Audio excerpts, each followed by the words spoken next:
I have two lovely people with me here today, Gilly and Zero. Hello. Hello. Now it's just the whole fact of, can we hear Gilly and Zero? You should be able to hear me. We fixed my thing last time. Yeah. And mine was working last time we played, the last game we played together. Okay, yeah, Remember, I because can I hear you said I hate too. hearing my voice? Just double checking before we get started. Okay. Hello, Minfilia. Let's continue on.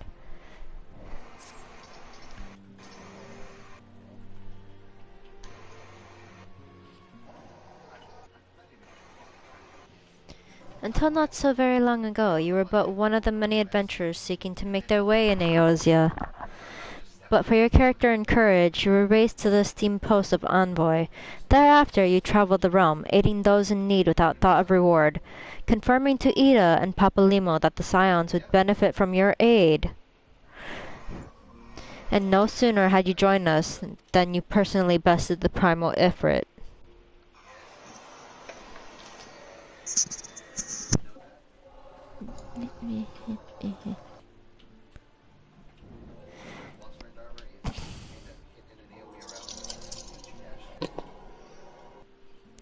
You have achieved a great deal in short time, and won fame in doing so. Alas, fame does not come without a price, as you will soon discover.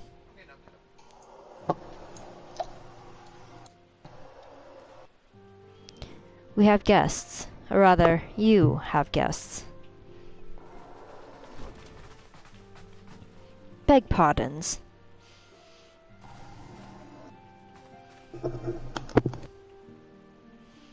Ah, Lady Minfilia, radiant as always. I am given to understand that the Scions of the Seventh Dawn have but recently welcomed a new hero into their midst.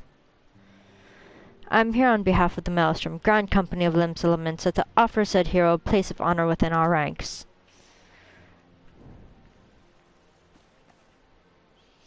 As you can see, your recent exploits have garnered you the attentions of the Grand Companies of Eorzea. Each organization would have Ifrit's bane for its own. To this end, all three have sent officers to court you. They would not ordinarily go to such lengths to enlist a new recruit. That they have is evidence of their high regard for you.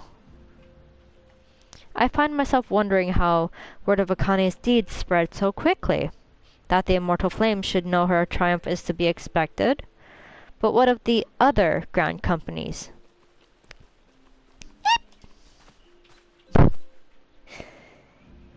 Your reputation precedes you, mistress. 'Tis no ordinary woman who can face a primal and emerge the victor. And imagine our pride when we learned that you began your journey as an adventurer in our own Gridania. Know that the people hold you high in esteem, and that you will always be welcome among us. The Order of the Twin Adder has need of valiant women such as you. Join your strength to ours, friend, and together let us ensure that peace ever reigns over the Twelves Wood. What a pleasure it is to finally meet you, mistress. My comrades speak of you in the most glowing terms. A woman of your talent belongs with the immortal flames. Join your strength to ours, friend, and together let us secure a prosperous future for Ul'dah. The Admiral was not exaggerating when she said you had the look of a hero. Full often does she speak of you, friend. It is only natural that we should want you for the Maelstrom. Join your strength to ours, and together let us see the grand vessel of Limsa to the shores of glory.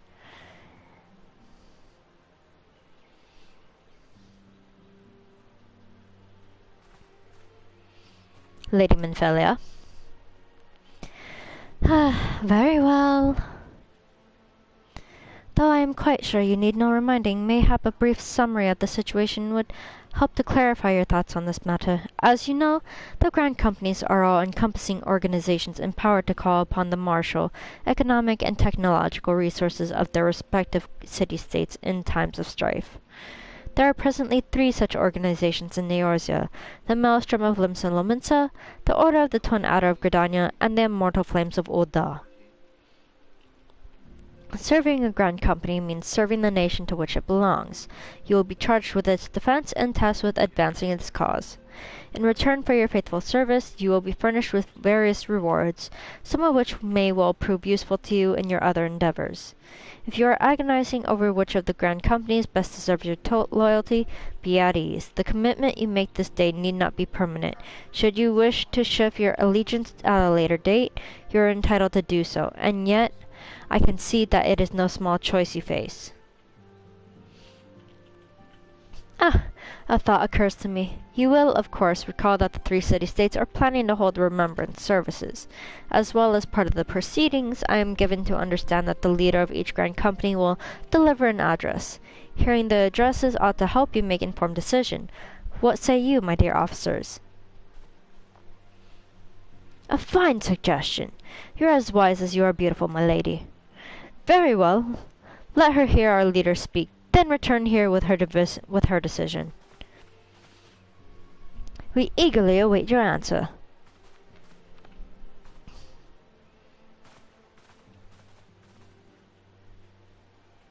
Tataru.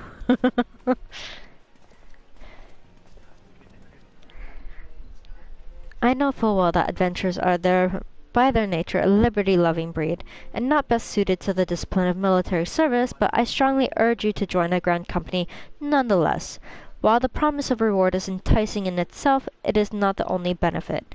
You are possessed of great power, and with it you are capable of doing untold good. Yet know that great power is wont to attraction attention. Not all of it is friendly. There will be those who wish you ill, and you must needs be on the lookout for them. Yet however vigilant you are but one woman. In the midst of a grand company, however, you will be one woman amongst many, a friend amongst friends. Your achievements will be shared, and so will the danger. I can think of no better arrangement. Of course, joining on one organization need not mean leaving another. I hope that we can continue to rely upon your aid. The 12 know that we will have need of it in the days ahead. The grand companies seek to protect their own nations. We Scions, on the other hand, seek to preserve the future of Eosia as a whole. Similar, yet not quite the same.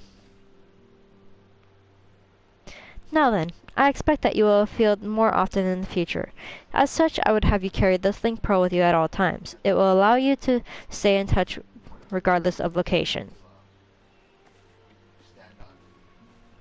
Eosia is changing, and you have the power to help shape it anew. None can say what the morrow will bring, but so long as we believe in ourselves, there is naught we can achieve. Now, it is time you made ready for your journey. Before you depart, be sure to speak to Tataru. She will apprise you as to where and when the remembrance services are due to take place.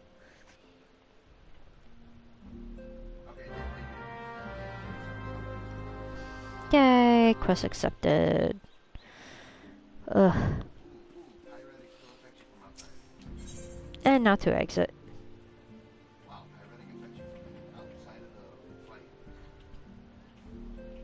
Meow. Meow.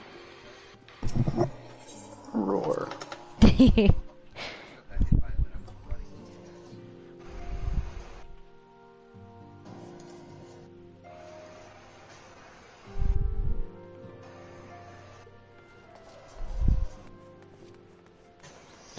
Apparently these Ixor are like, hey, making a ship. You know what I need? A fishing lure. Well, how exactly is a fishing lure useful? We need a fishing lure. Well, how is that useful for build? We need a fishing lure. No, duh, you need a fishing lure if you're gonna do fishing.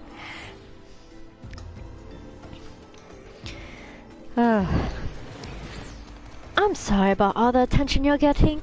I might have sung your praises a little too loudly and often. To a few too many people. Next time, I'll be sure to hold my tongue, literally, if necessary. Anyway, I expect you do want to know where and when the remembrance services are taking place. If all goes to plan, Gridania's Grand Company, the Order of the Twin Adder, will hold the first of the 3 services, and the elder Seedseer, Khan Sena, will deliver her address at Miketo's amphitheater. I should probably mention at this point that due to the organizational challenges involved in assembling all of the involved parties, it's possible that the order of the services might change. Still, there's not much we can do about that, so make Gridania your first port of call. Next, you'll need to go to Oda, where Flame General Rabban Adin will be addressing the masses at the Royal Promenade. Oh, and it's rumored there's to be a special guest. How exciting! Last but not least, you must make your way to the stateroom in Limsa, where Maelstrom Chief Admiral Merwa Bloviswin will be giving you her address. I can never say her freaking goddamn name! Oh my god. Do you mean the Admiral of Limsa? Merwa Bloviswin. Oh, just call her Manager. God. God. Merwa's freaking last name. I can never say that. You're just gonna end up hurting yourself trying to say the entire thing. I know. The room is accessible via the Admiral's lift. Identify yourself to the sentry, Santheo, and he will admit you. Got all that? Well, up you go then. I hope you find the remembrance services suitably educational. I suggest visiting the city-states in my prescribed order, though with your record of impeccable timing and luck, the schedule may well change in favor of your preferred travel plans. Farewell. Goodbye, Tataru.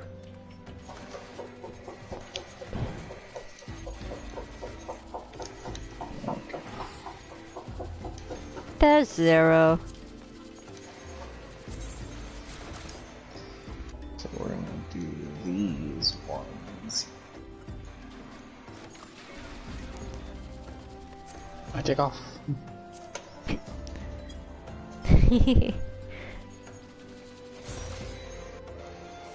Do I need to bring out the whale? I mean, if you want to. We're gonna go to Gridania first though, so... Bloop, teleporting. What's that? I can pay for that. I have a free ticket, so... Nyeh. Oh, nice.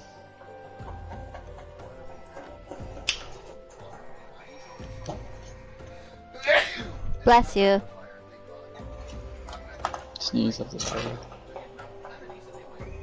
Yeah, you can kind of hear Lyria in the background. I don't know how loud Lyria is, though. I heard a sneeze, that's all I did. Not that loud. Like, Okay. I can hear Illyria, but it's not, like, detrimental. Ah. Boing. Miketo's amphitheater. Boop, boop, boop, boop, boop. It's an old Gridania.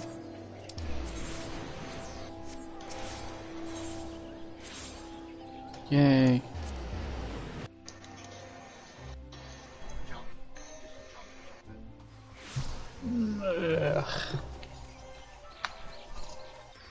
Alright, you bastards, I know you're here.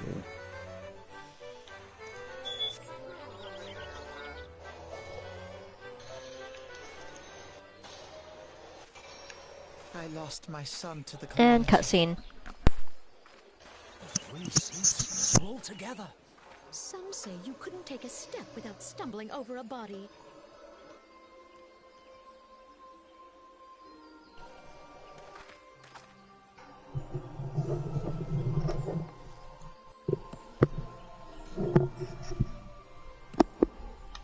Our forebears were once strangers in the Twelveswood.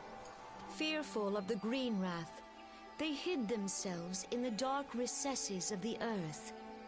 Yet they dreamed of basking in the dappled sunlight of the forest. Through great effort, they proved their worth to the elementals, and were granted a place beneath the boughs.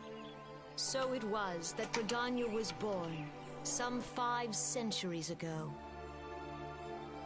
Working hand in hand, the Hyur and the Elysian settlers sowed the seeds of our civilization, and soon they were joined by folk of all races. So nourished by the waters of unity, and blessed by the light of the matron, Gridania flourished into the great nation it is today. Do you see the Gridanian standard? There, hanging behind the Elder Seedseer. The entwined serpents represent the unity between Hyur and Elysin. An elegant symbol, do you not agree? In accordance with the will of the elementals, we have embraced a life of peace. Alas, our neighbors have not always sought the same for themselves, nor for us. Though we Gridanians have no love for war, we have still less for those who would threaten our way of life. Ever have we fought to protect the sanctity of the Twelveswood. When the Garlean Empire brought its war of conquest to Eorzea, we rallied under the noble standard of the Twin Adder that we might push back the encroaching darkness. And it was we who prepared the ground for the reformation of the Eorzean Alliance, that all the peoples of this realm might stand united against the common threat.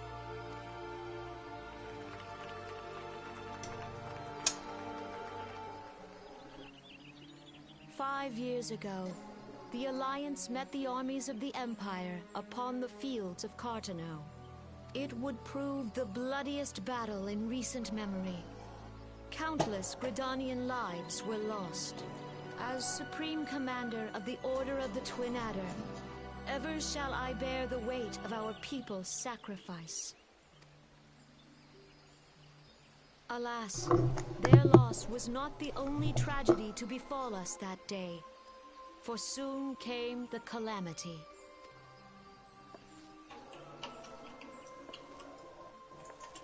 The scars borne by our forest are a constant reminder of its violence.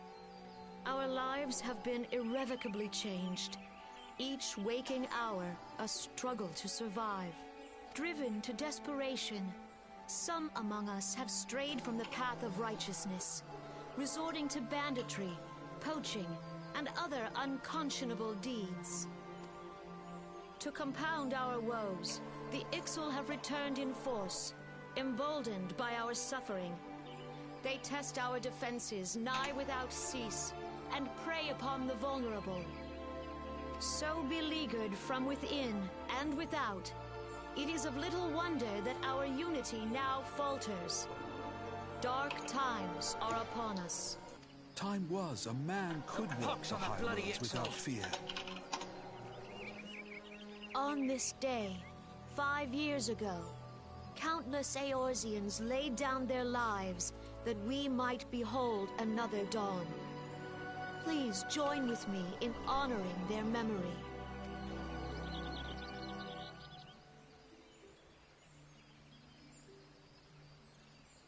And how do you propose to honor the memory of those you cannot remember, pray tell?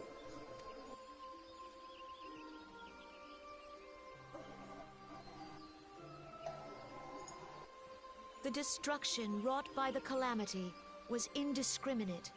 It dealt death to Eorzean and Garlean alike.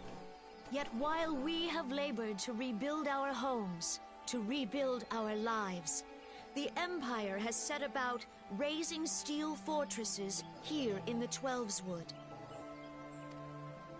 Let none be mistaken. The Garleans remain the greatest threat to our survival.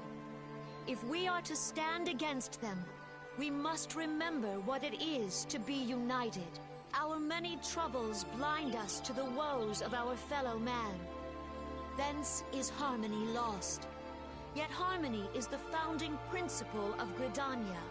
We are gathered here to honor the fallen. Let them be honored not only in word and thought, but through concerted action. I bid you, join hands with me once more beneath the Twin Adder standard. And together, let us heal the forest's wounds, that our progeny might live in harmony beneath these ancient boughs. For serenity, purity, and sanctity, we must think of the children! Woods will be done. It's up to us to protect the All forest. the elementals!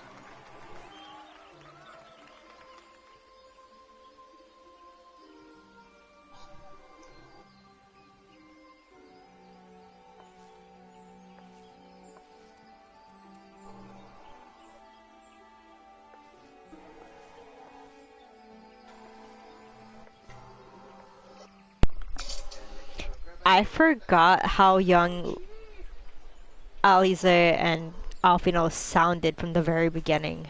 Holy crap, that's a huge difference. They have different voice actors in A Realm Reborn. Yeah. If sounded so young. alphinaud. And my sister, Alisae, at your service. I saw at a glance that you were a fellow traveler. You might call us students of history, sampling the realm's remembrances in pursuit of enlightenment. So, doing this quest. The Gridanians are unfortunate enough to have contend with 2 beast tribes. The Ixal are unquestionably the more troublesome, being of a naturally warlike disposition and wont to summon their bloodthirsty primal Garuda. The Sylphs, by contrast, are peaceful in nature, being mischievous rather than malevolent, and have long been on friendly terms with the Gridanians, until recently at least. Alas, they have grown aloof, a change observed at roughly the time they summoned the primal Ramu. The Gridanians have no love for war, and they consider open conflict a last resort.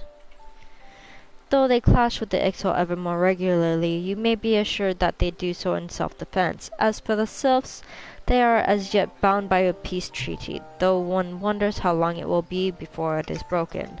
The Twelveswood was grievously wounded during the calamity, leaving Gridania vulnerable to attack. The people are hopeful that restoring the wood, and thereby the power of the elementals, will put an end to their woes. Yet how long will that take? Centuries, I'd wager. Meanwhile, the Ixal will continue the incursions, spurred on by Garuda and her insatiable appetite for destruction. Whether the Gridanians like it or not, sooner or later it will come to an all-out war, and when it does, the Order of the Twin Adder will need all the help it can muster. How valuable might the aid of a capable adventurer prove to them then? Well, perhaps we will find out, if the elder Tsitsia's words fell on fertile ground.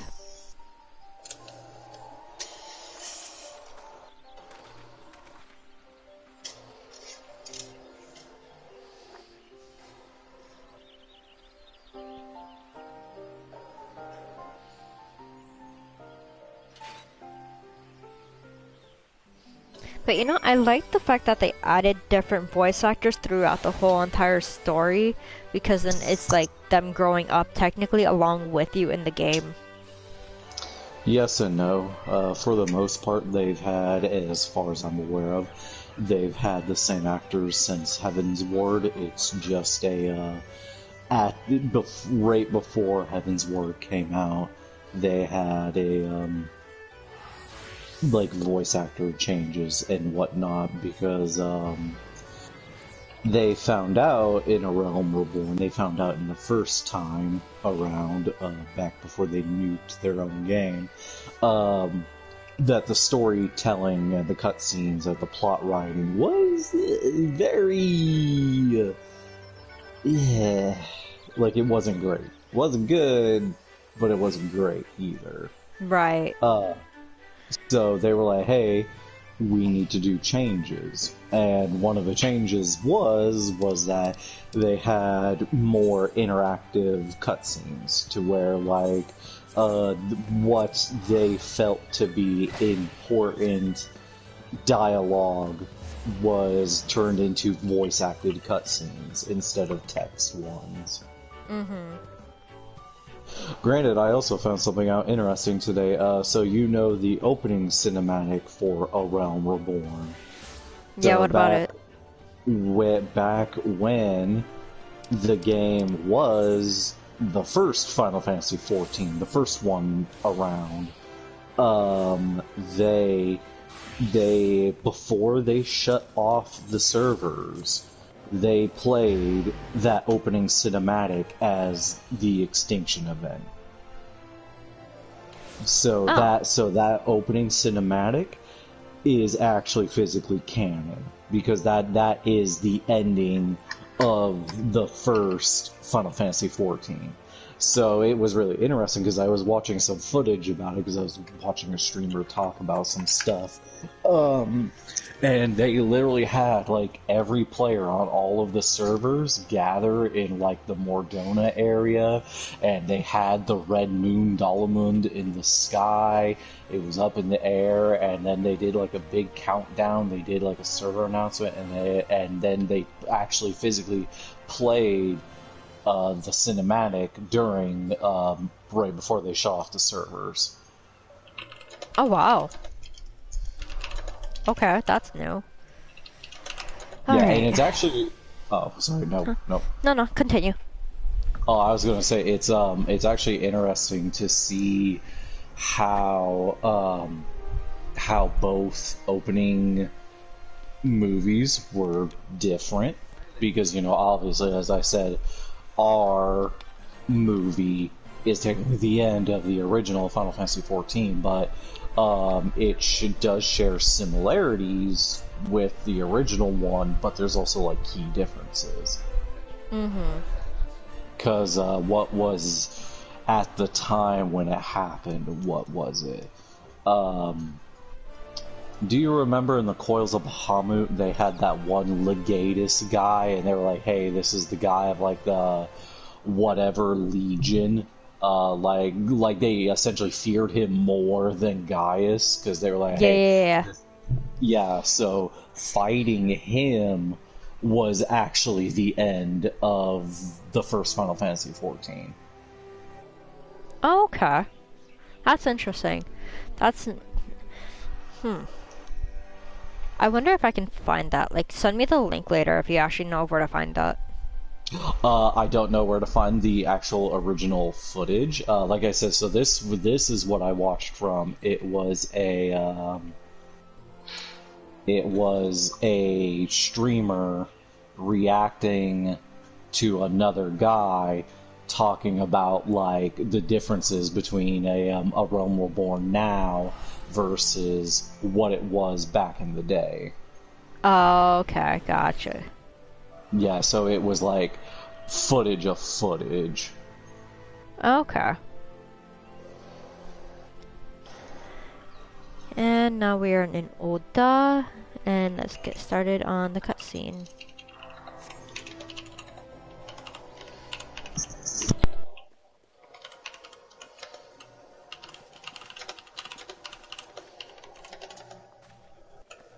Behold, 'tis the Sultana Nanamo herself! And Roban as well!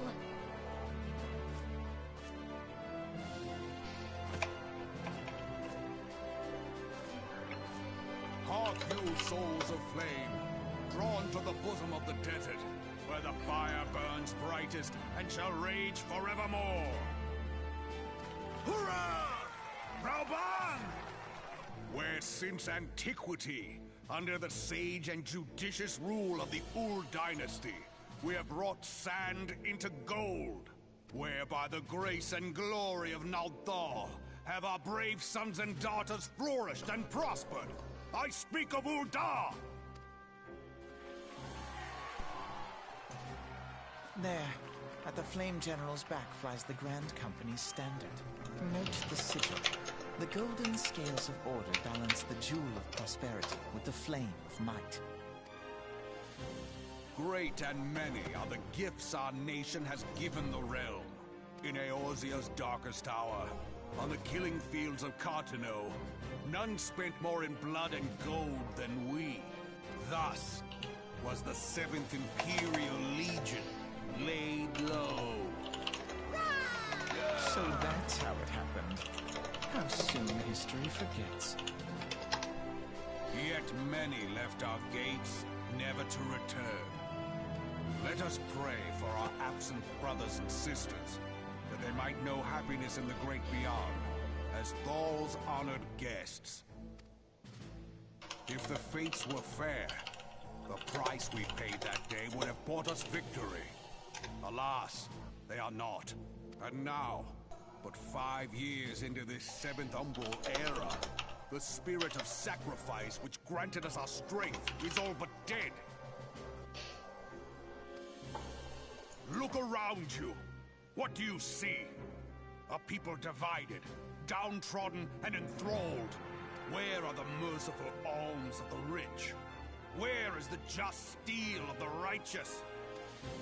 I ask you, is this the great nation our brothers and sisters gave their lives to save? You who call this living, dishonor the name of the immortal flames. It is but a slow death. Our enemies surround us. The savage hordes of the Amalja wait beside our roads, strangling the lifelines of trade.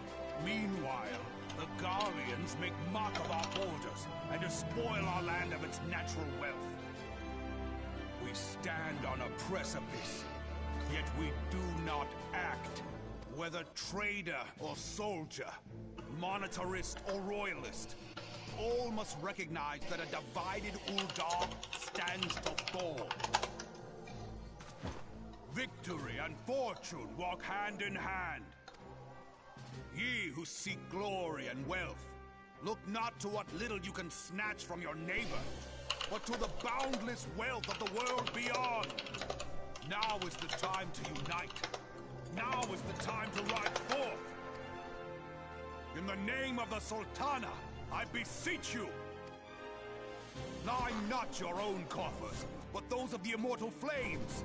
Seek not to prosper from Uldar, but to restore her to prosperity. As the realm prospers, so shall Uldar. As Uldar prospers, so shall her people. Ya for Uldar! Together we are one.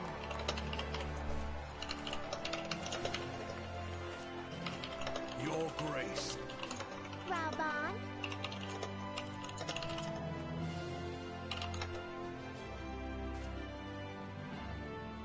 People of Uldar, I, Nanimo, 17th in the line of Ul, address you. Much has been made of the wealth of Uldar. Yet those who measure that wealth in coins and carats are gravely deceived. For the true wealth of Uldar lies in the health, happiness, and hopes of her people. Beloved subjects, I bid you raise aloft the torch of Uldar, that her flames might serve as a beacon for all Eorzea to see. Long live Nanamo! Glory to the Sultana! For victory and fortune, stride fearless into the inferno, for we are by fire reborn!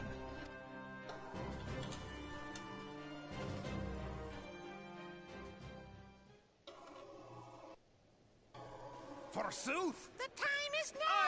I fancy meeting you again.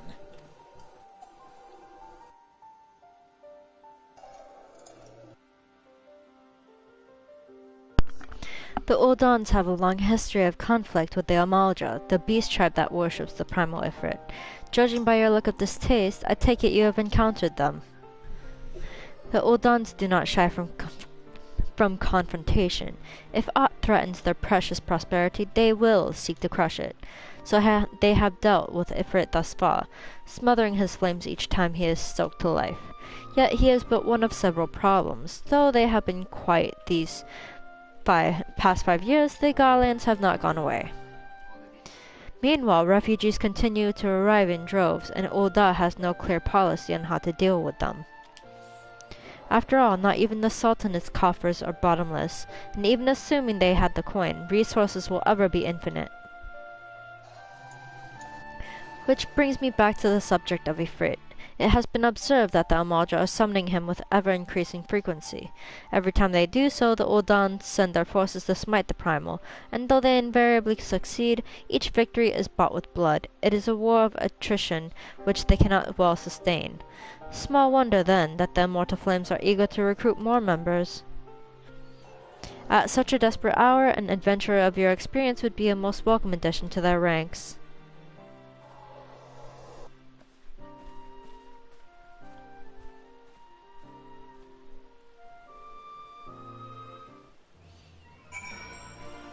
I love how Alisae just freaking walks off. Not a word, she just walks off. Do you expect anything else from her? No, because it's just like, alphinaud is telling you all of this, and then it's like, her, she just looks at him, looks at you, and then it's like, nope, I'm out of here. I'm out. I have no business with this. And I'm just like, oh, come on. I love her character. I love Alisae. As a character, they did really good with her. They did. That's why I like they built her character up in a different way than they did with like alphinaud. Yeah, definitely. I like how they did that. They didn't like, oh, we're gonna make these two almost identical because you know they're twins, but yet no, it's the whole fact of like, spoiler alert for those who have not caught up to where we currently are towards the newer expansion. I love of how Estinian literally thought that Alisae was alphinaud, and then Alisae. Yeah. And then Alisae just being like, no, I am not my brother, I am me! Yeah. I can't help but feel bad for her at the same time when that kind of stuff happens. I know, right? I think it's more funny that the internet just memes about Estinian treating alphinaud as a younger brother. Mm-hmm. Well, that's basically what he is, though. Estinian and alphinaud. I mean, then like you know they kind of grew up on. Right. Yeah, no, that's exactly what it is too. Funny enough. Like, they don't really show like the interaction between alphinaud and Estinian that much, but it's just like, it's there. You have to pay attention to the cutscenes. You have to be paying attention to them. Otherwise, you will literally not see it. Mm-hmm. Like, I guess... even in Shadowbringers, it was barely noticeable. Like, it was noticeable just enough to where you sat there and you were like, you know, something is going on. Yeah, no, it's like, the whole entire time that I was playing through that, it's like, I know something was kind of going on between their relationship, but I was just like, I didn't really pay attention that much to it, but I knew it was there. If you want to know, it's basically, you will see it again, because the entirety of essentially it happened during Heaven's Ward, like the end of Heaven's Ward, because Estinian was kind of just being a prick to everyone, and then alphinaud technically saved him. Yeah, true. True. Estinian was being kind of a prick at the time until alphinaud did something. Yep, and then they kind of sort of had interaction in Stormblood, but you saw more interaction with Tataru and Estinian, because Tataru was like, hey, I need a favor, and Estinian was all like, fuck off. And, yeah, no, that's the thing. I love Tataru's personality because of the fact that it's like, she bugs the shit out of him, being like, no, you get your ass back here right now.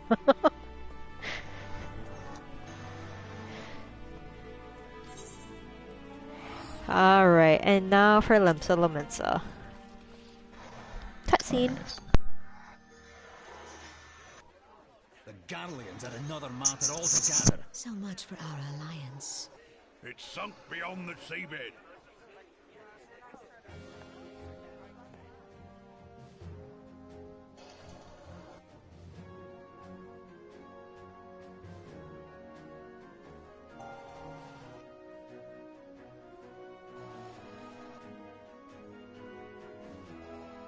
Brothers and sisters of the sea, hearken unto me. Look upon this, our mighty crimson standard, and tell me your hearts do not swell with pride.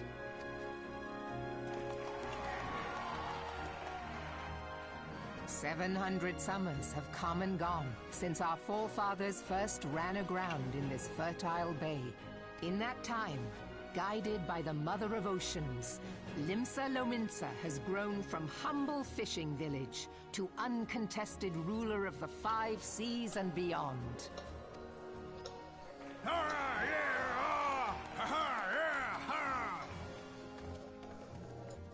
Did you look as the Admiral bid you? It is a rather stirring standard, I must say. The crimson field is meant to signify the blood of fallen crewmates, while the black longship represents a pirate vessel. When the Garlean Empire marched upon Eorzea, we assembled beneath the Maelstrom standard, and our grand company was reborn. All answered the call, from the Knights of the Barracuda to Hilthier's bloody executioners. And together, we met our would-be conquerors upon the field of Carteneau. That day, the world bore witness to the united strength of Limsa Lominsa. I swear to you, no army ever fought harder or with more courage. Yet many of ours did not survive. Join me now in remembering those who fought in the name of freedom and fell. May their souls be returned to the sea.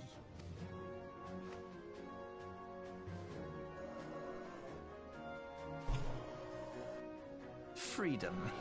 Yes, they have always been rather fond of their freedom. Much as the beast tribes have. Small wonder. Beneath the surface, one would struggle to tell them apart.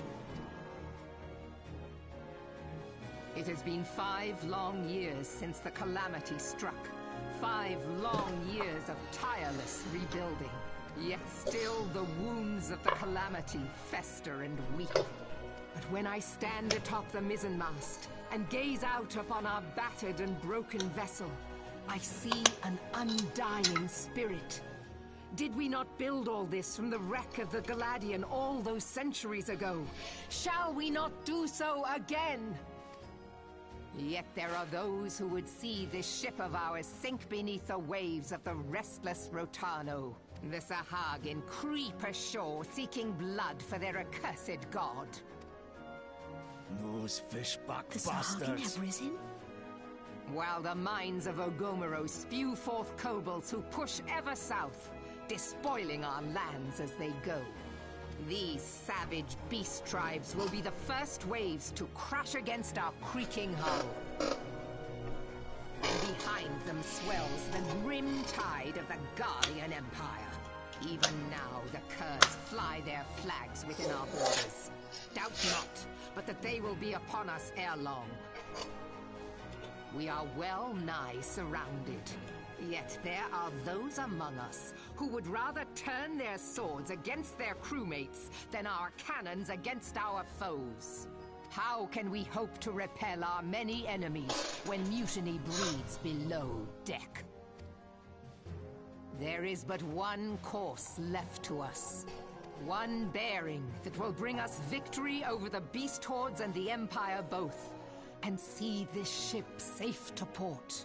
We must mend the rift the calamity has reopened twixt pirate and maelstrom, and stand fast with our adventurer brothers against the coming tempest. Mark ye well, a crew without unity is no crew at all. 'Tis but a mass of drowned men. To me, then, brothers and sisters of the sea, gather beneath the undying crimson standard, and pledge me your strength, your skill, your wisdom. And with the guidance of the navigator, this great vessel of ours shall ride the waves, till sea swallows all! Long live the Admiral! Melvin! Gather the lads! Oh, where's me cutlass? I'll follow ye to the 7 hells, Admiral!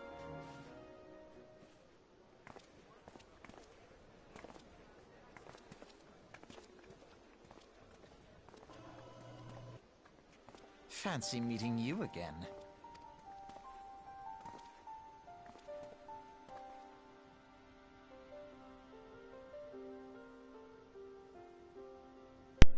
As the Admiral mentioned in her address, Limsa Lominsa is plagued by 2 beast tribes. The first are the fish-like Sahagin, worshippers of the primal Leviathan. The second are the kobolds, who dwell beneath the earth and take the primal Titan for their god. As if the beast tribe's presence weren't troublesome enough, the Garleans have also chosen to erect a fortress right in the Lominsans' backyard. And that is to say not for internal strife. As a nation of pirates, there is no end to the blood feuds between the various factions, and while they fight amongst themselves, the Garleans whet their blades and watch. If the Laminsons are to have any hope of withstanding the Empire, they must first resolve their own affairs. Differences must be set aside, and the primal threat dealt with once and for all.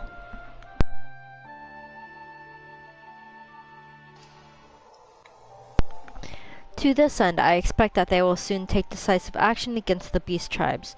Mark my words, the Maelstrom Standard will be drenched a deeper shade of crimson ere long. That a capable adventurer like you would be a valuable addition to their crew is beyond question.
Yay, Fat Moogle!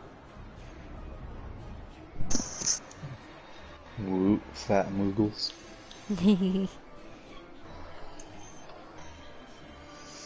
I'm very upset. I got the Ixal up to rank 5, and I have to rank them up again. Ah. Which upsets me, because all my other beast tribes for A Realm Reborn are like, oh, we cap out at rank 4. And I'm like, okay, so I either have to get to 6 or higher with the crafting ones? Right. So are you done with your beast tribes then? I'm almost done. Okay. Because since I found out I have another entire level, I have 4 more little quests to do. Mm-hmm. Yeah, because I thought I was done leveling them up, so I was like, oh boy! And then I found out there's more. Oh. Beast traps are never ending, I swear.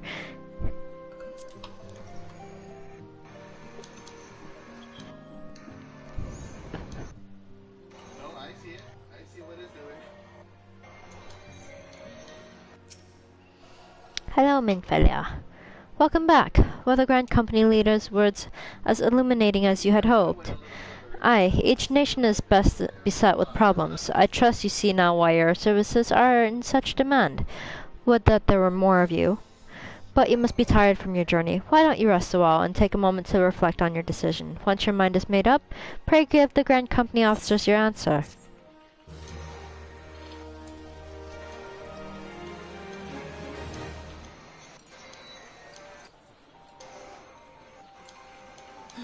The gods only know what grand company our adventurer friend will keep.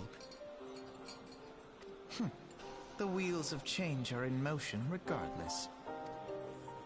Brother, are you certain this course is best? Whatever do you mean, dear sister? The so-called remembrance ceremonies were little more than standard waving rallies. As though the Calamity and Seventh Umbral Era warranted scarcely a mention. Well, of course they were standard waving rallies. Since you are so observant, mayhap you noticed what mention was made of the Warriors of Light? None. I suppose they must have forgotten the heroes who spared Eorzea a fate worse than the Calamity? No, dear Alisae, they haven't forgotten these details. They have elected to omit them. Deep are the wounds the calamity inflicted upon Eorzea. So deep, in fact, that the realm still bleeds. Needless to say, the beast tribes and their primals do little to alleviate the pain.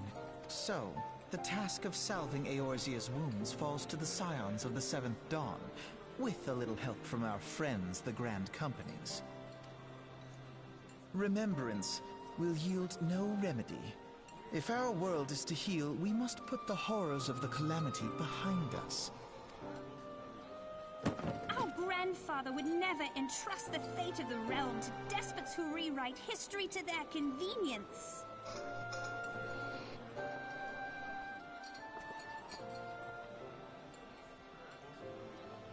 There must be another way to cure what ails this world, and I need to find it. You are most welcome to try. Our paths may differ, but our destination is the same. In time, I dare say we will see eye to eye. I should hope so. My lady! We are to escort you! Hope does not come into it. We share the burden of this fate, dear sister, and will prevail together or not at all. The salve will serve not only to close up our present wounds, but prevent old ones from opening anew.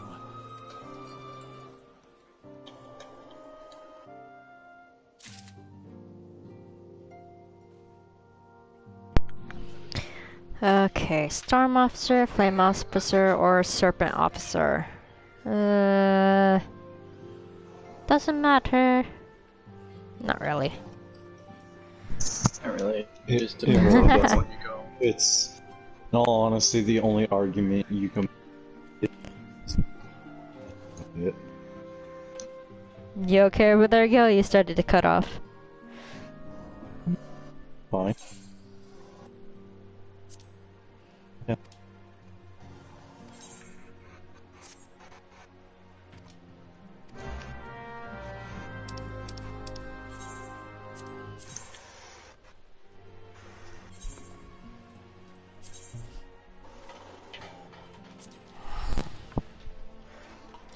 Am I fine? Fine. What's going on here? You're kind of cutting out a lot. Yeah, you're cutting out a lot, Gilly.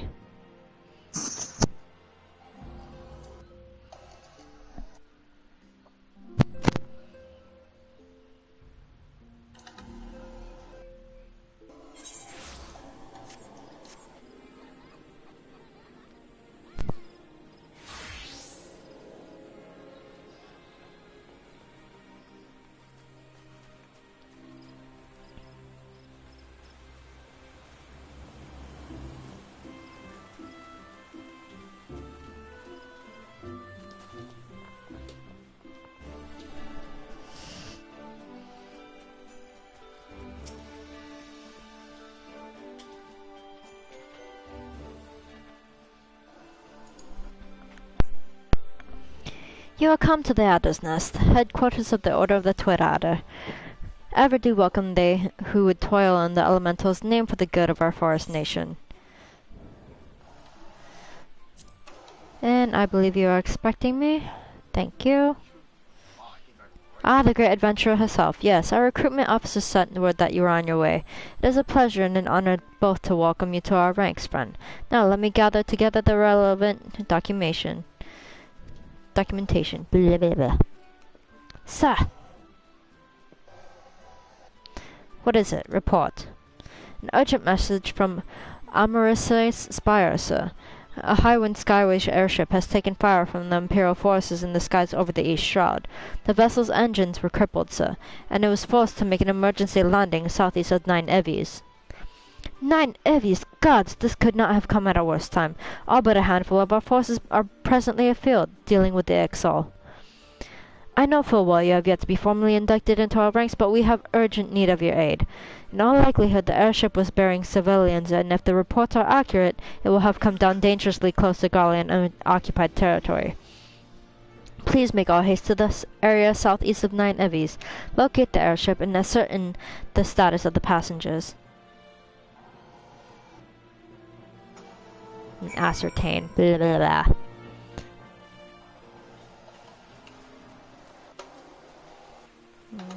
Okay, where are we going?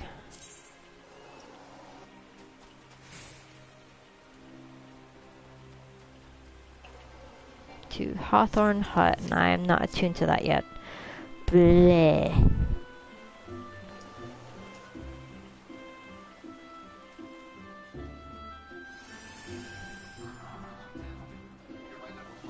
Oh, hello.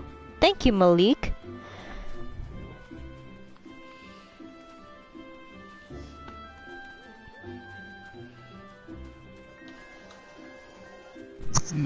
Okay, am I still robotic?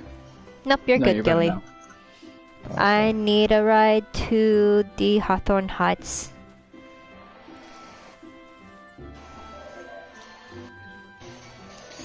I'm finishing up the last of my beast quests. I just gotta do this very last mission and then turn everything in. Okay.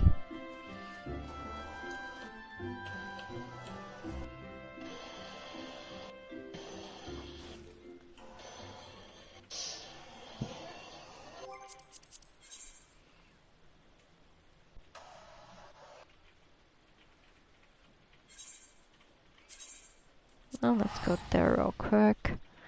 It'll bring us somewhat closer to where I need to go.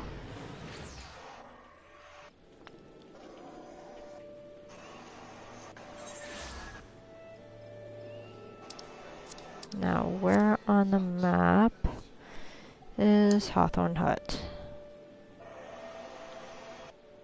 Oh, I need to go to the East Shroud. Okay. You should, it should be by the Lancers Guild. Or the Leather Worker one. One of those two. No, Hawthorne Hut. Hawthorne Hut. No, I'm saying that there's, if you don't have the teleport for it, you go to one of those places and it will take you to the little junction point. Oh, oopsie. I ended up taking the long way.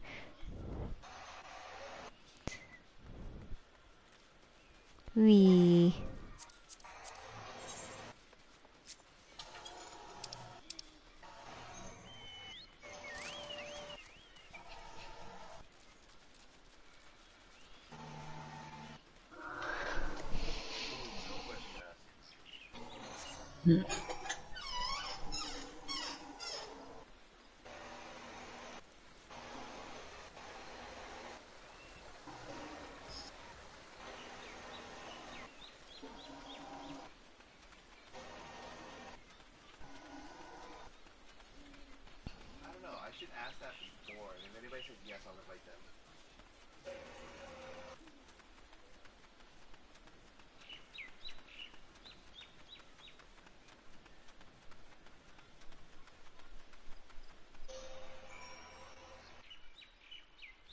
That's not what I wanted to do.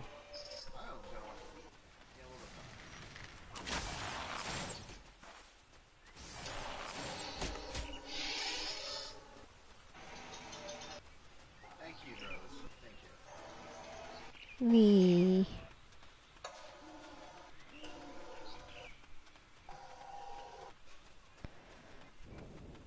We are making our way to Hawthorne Hut. Hawthorne Hut. Whale. God damn it. Whale. Then let me get on the wheel, dang you.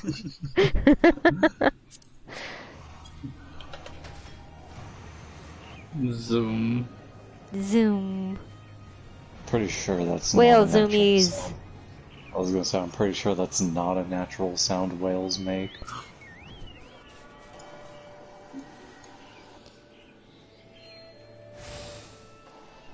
Okay. Where the heck do I need to go? Of course, into the 9 Evies over there. I don't know where it is, so you're gonna have to tell me where to go. Oh, yeah. No, hold on. Go this Map.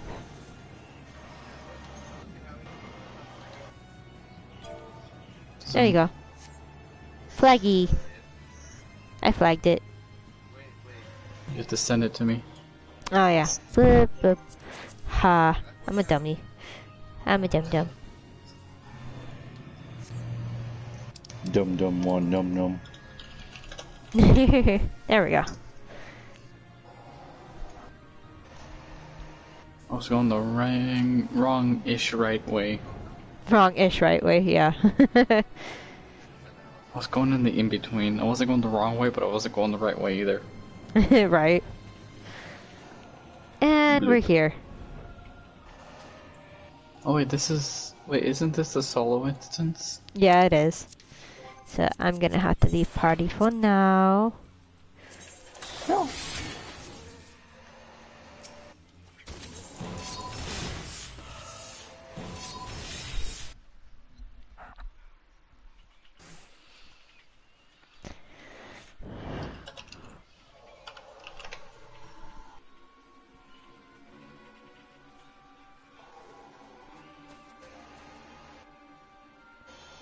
Oh, looky who we have here.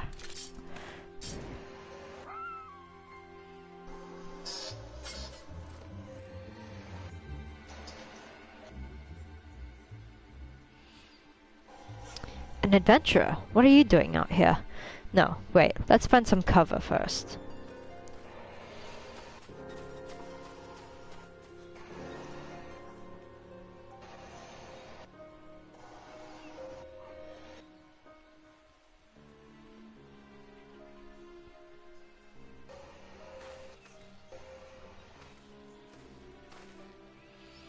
The Adder's Nest sent you.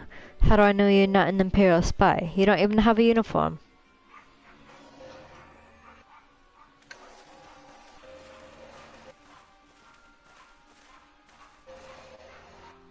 Peace, friend. We mean you no harm. You're an engineer of Garland Ironworks, are you not? We were alerted to your plight and have come to rescue you. And you are the adventurer, I presume. I was told to expect an honorary serpent. My thanks for your aid, friend.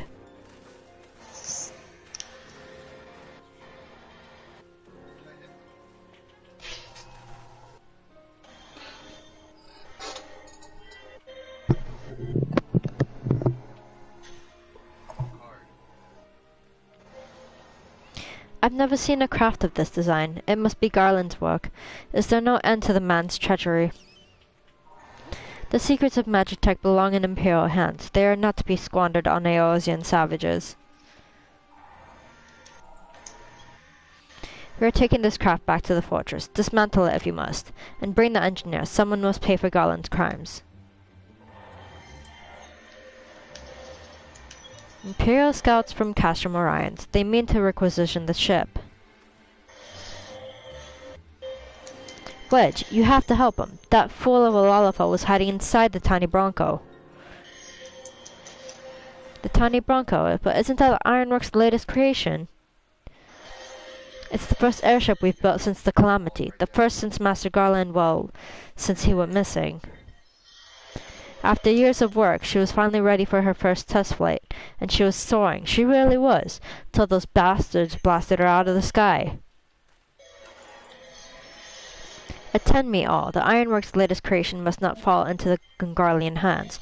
We shall strike them, swift and sure, and rescue Engineer Wedge. I trust we can rely upon your support? May the matron watch over us. With me.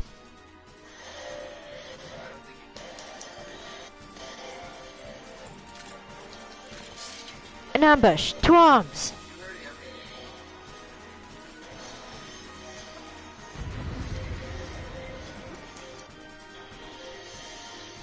There should be a piece of cake.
I really did bring out the big guy.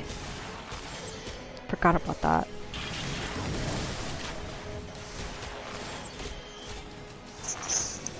It's okay, Akane. Basically, that's a scripted fight that happens no matter what area you start in. I know.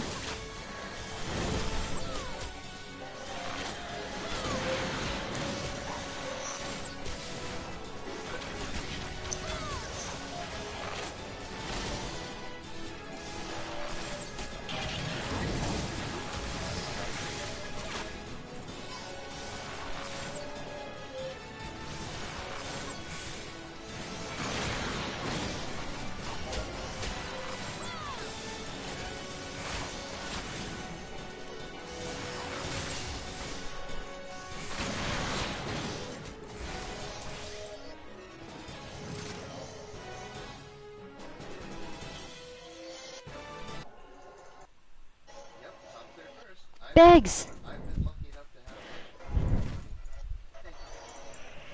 Wedge, you shouldn't have stayed with the ship. That was a close one. Too damn close. So, how's she look anyway? The auxiliary propeller is a dead loss, but I think we can wring enough thrusts from the main propeller to get us airborne. A few minor modifications and we should be able to fly the tiny Bronco home. While you do your work, we shall keep watch over the perimeter. The enemy may yet be lurking nearby. As for you, you have more than done your part today. I bid you return to the Adder's Nest and complete your enlistment. I pray there will be no further interruptions. When we next meet, let it be as fellow serpents of the Order. I, just wanted to say sorry, for calling you an Imperial spy and all that. Got that one wrong, didn't I? Haha. Seriously though, if I hadn't been for you and the twin Adder lads there, we'd been chained up in a dungeon by now. I'm in your debt, friend. We both are. Wedge. Thank you. We are very grateful.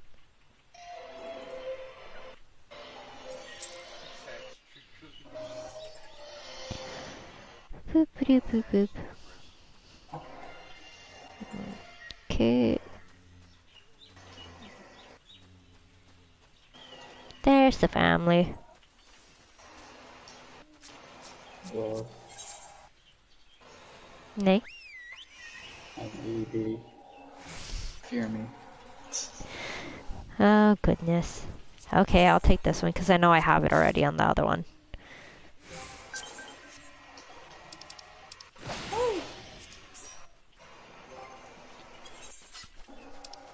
Okay. Now you have it on this one. Mm-hmm.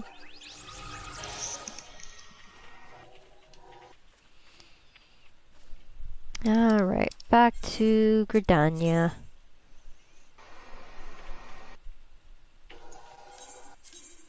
Kind of jealous. I didn't think about doing that. What are you doing? Level skip all the way up to 70 and then going from there. Well, my thing is, I have a new character that I want to start. That's on Fanfurt right now, and then I'm gonna make one for Lamia. Once Lamia's open. But I just want to start a new character. Just go from the ground up. No level skip, no nothing. Yeah, no, I mean, that's fine. You can do that with the Lamia one if you want. It does my spirit well to see you returned. Word arrived moments ago from the team of 9 Evies. Lest you worry, the 2 engineers are safely on their way. The lieutenant informs me that you were instrumental in the mission's success. Had you not found Engineer Biggs when you did, and helped us sprout the Garleans, things might have been very different. And all this before you were even inducted into the Order. You are well on your way to carving out a fine career for yourself beneath the Twin Adder standard. But without further ado, let us see to your induction. 12 willing, there won't be any further interruptions.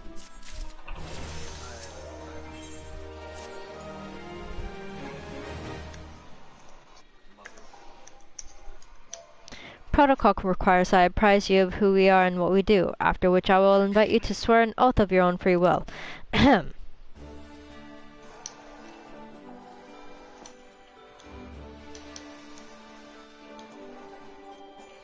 The Order of the Twin Adder is the Grand Company of Gridania.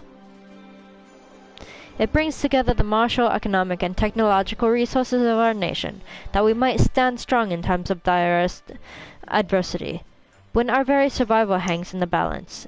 Our order was formed in the days before the calamity, in readiness to fight the Garlean Empire and to combat the beast tribes and their primals.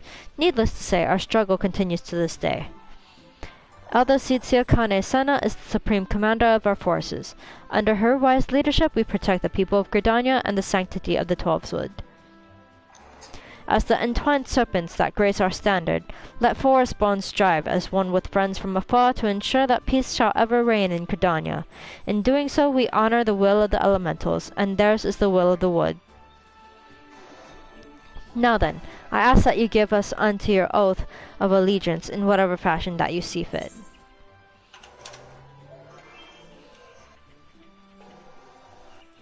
Woods will be done.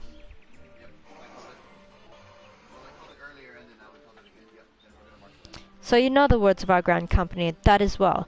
Bound by this common belief, let us strive to preserve all that is good in the great nation.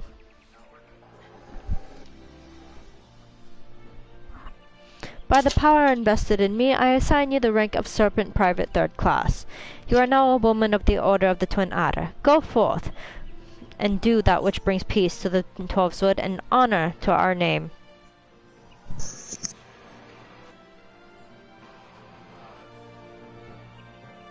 Congratulations, you're now a hippie. Shut up.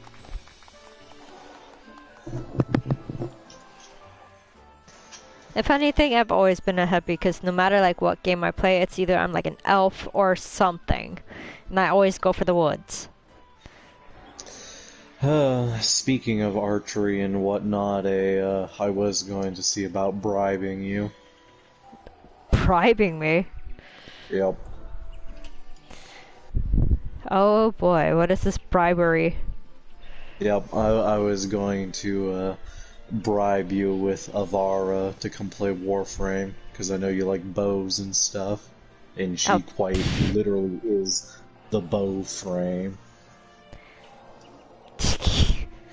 Oh boy. Can you hear me? This is Minfilia. An officer of the Order of the Twin Adder contacted me with news of your enlistment. My congratulations. I have no doubt that you are eager to make the acquaintance of your new comrades, but I would ask that you pay a visit to our old ones first. Remember, though you are now a Serpent of Gridania, you are no less a scion. Pray return to the Waking Sands at your earliest convenience. There are some friends here whom I would very much like you to meet. We shall be waiting. The distant call of a friend in need, perhaps? As you are needed elsewhere, I shall not keep you any longer. I would, however, suggest speaking with High Serpent Commander Voiswal Helua before you depart. He may provide you with assistance on the journey ahead.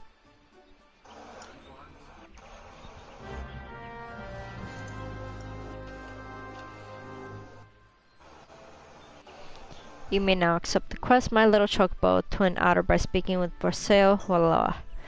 This quest must be completed in order to proceed to the end of the main scenario for Realm Reborn.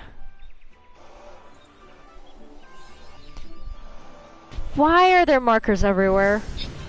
By the way, his name is Vorsale Heliox. I can never pronounce these names right. It's... English butchers a lot of words. It just say Vorsale Heliox. The U... The E, the U, and the I PvP. Are silent.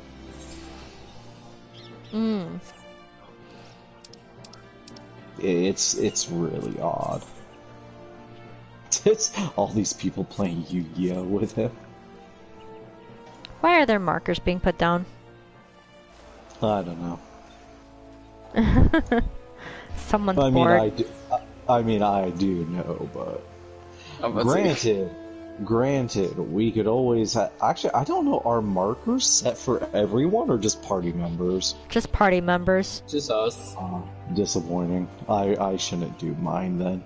I was like, I have a really good one that I only ever do in main scenario quests. I think I know what it is too. Yeah, but I don't that's think a good Akane way. can have that on stream. That's a good way to get demonetized. Who's that? Oh yeah. Oh, that's Honey Mustard.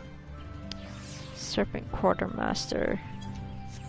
Oh, I gotta turn in seals. Hold on. Imagine how awkward it is not having the 2000 seals. Oh, hello there, Harley.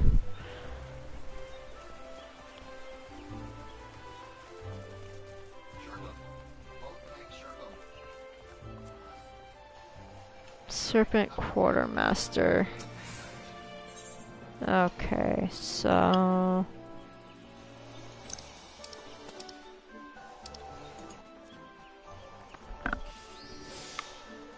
Wait, said that I had to get it where? Excuse me? The Serpent Quartermaster you're buying... Exchanging company seals with the Serpent Quartermaster. I guess I have no seals because I kept doing story.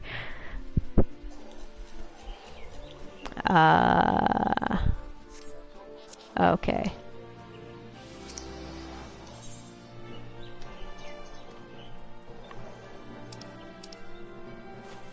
It's materials. Chocobo insurance. That's 200.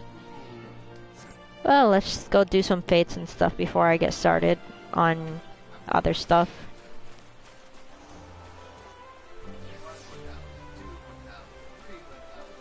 Just to help me get some seals. Oh boy.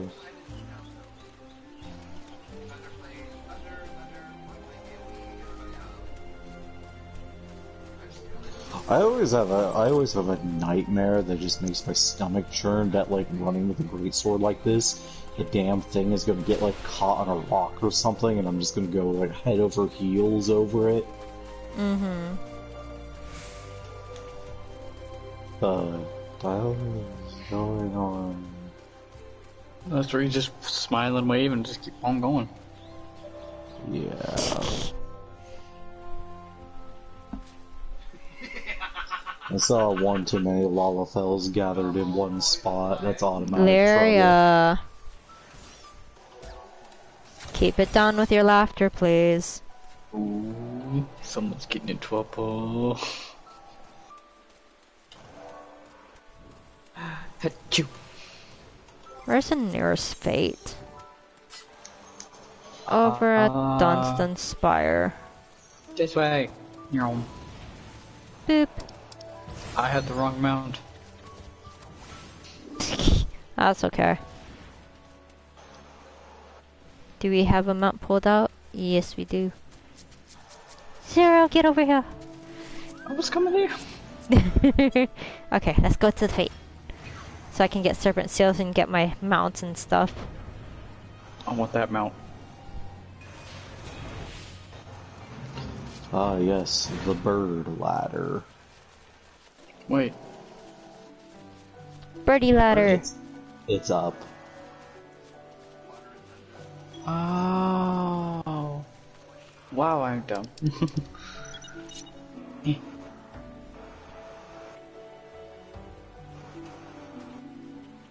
I was like, it's over here. Where is it? No, it's right here.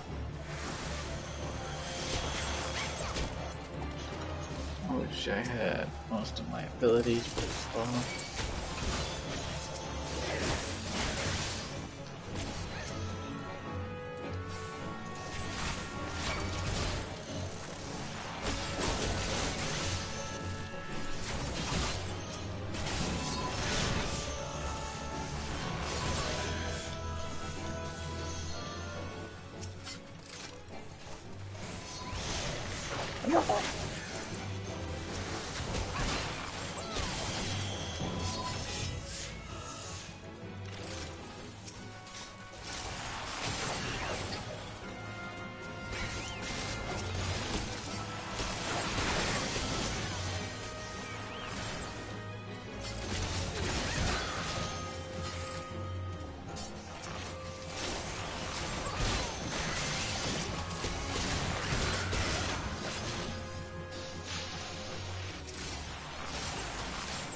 That is 57 serpent seals. I need 200 total. Bun bus. Bun bus? Ah, bun bus.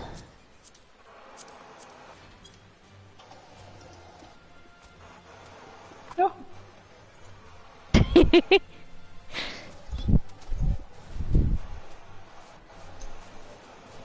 love this seat in the carriage with bunnies. It just looks so mad.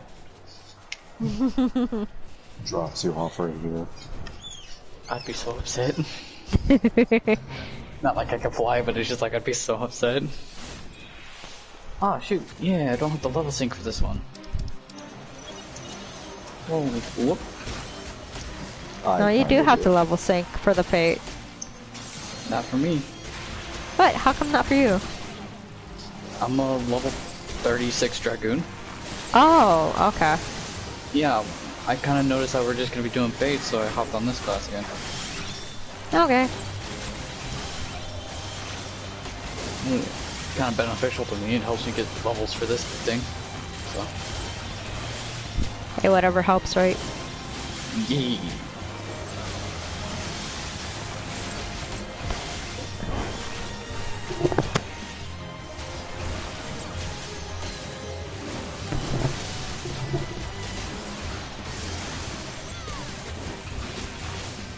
I just realized somebody said they hate this game. In chat. That was to a comment a long while ago. Oh, I only have see that I hate this game part. Alright, that was part of a chat when we were back in Hawthorne.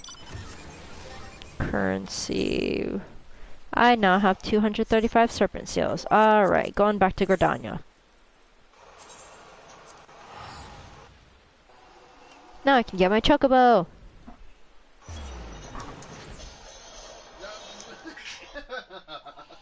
Well, this isn't right.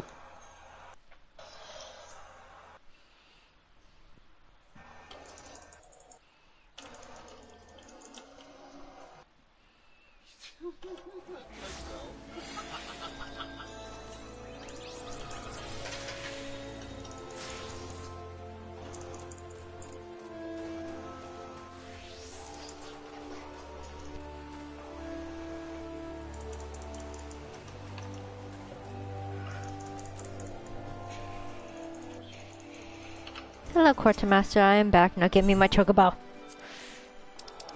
Isn't just a mission My Little Chocobo? Yep. Oh yeah, wait, you forget. That's the one I'm doing now. Yeah, you have to have company seals in order to get the license to get the in order to whistle. have your chocobo. So that way you can actually start riding mounts. They expect you to have been like, you're playing the game, you've been out in the world, you should have done a few fates by now. But the sad part is, until you join the Grand Company, you don't get company seals. Pretty much.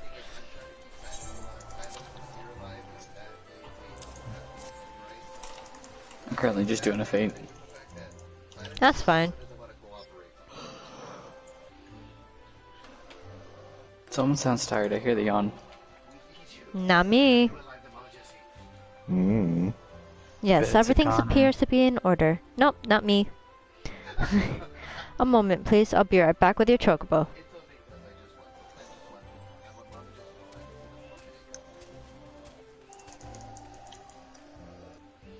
And here he is. The fellow has been in high spirits the past few bells.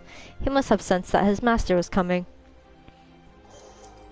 Now then, to make it official, you want to give your noble steed a name. Quay! Scree. That's his name, Scree. No. Yes.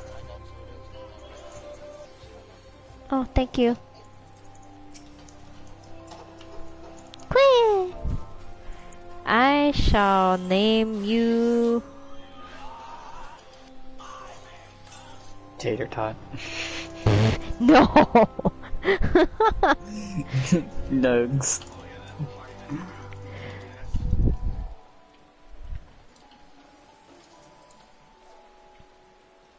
Choco. Because I'm lazy. And because Choco is cute. So, Choco. Tater Tot was funny, though. No, not Tater Tot, no. You can name your Chocobo Tater Tot.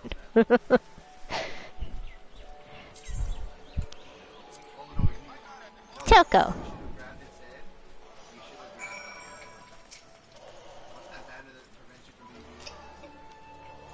Alright, here's your very own Chocobo whistle. Simply blow onto it and your feathered friend will come bounding to your side. But do forgive him if he doesn't respond when summoned in crowded city areas or monster-infested lairs. Chocobos are stout-hearted creatures, but they have their limits. And lastly, I present you with your Chocobo rider's license, as is required by law. And that concludes all the formalities. I wish you and your Chocobo long years of fulfilling companionship. Yay, I can ride mounts. No.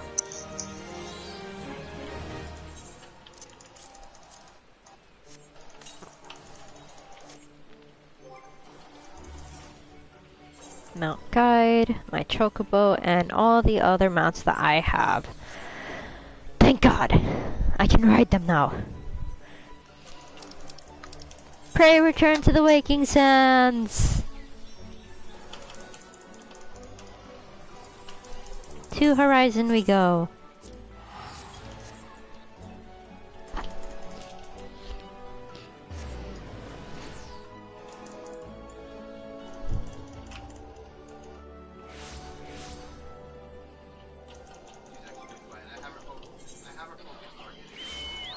Spriggan. Let me ride my Spriggan. Yeah! Wait, y'all already teleported? I didn't get it. I used my ticket. I'm sorry. No. I was like, why am I gonna teleport? Spriggan! Well, wait, you're actually out doing fates, yeah?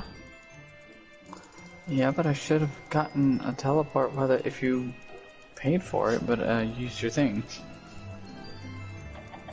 Eh. It's okay. Yay, I get to ride my Spriggan. Yay. Spriggan.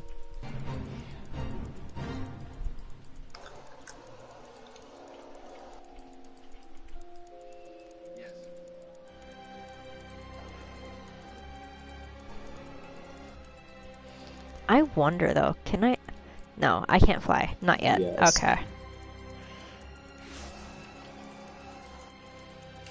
Beginners are not allowed to fly. Okay.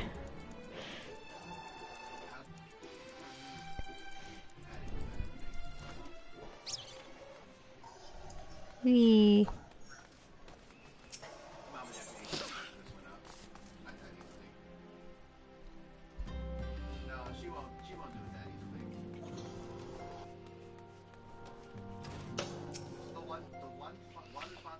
Welcome back. Lady Minphalia awaits you within.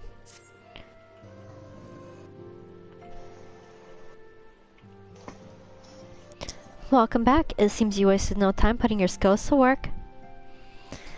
How do I know? Why, the recruitment officer called to regale with me with the tale of your heroics. The pride in his voice was palpable. Blah, blah, blah. English. We Scions are truly fortunate to have you with us. Now, when we last spoke, I said that I wanted you to meet some friends, did I not? Well, I neglected to mention that you have already met. Tataru, please show them in. This way, sirs.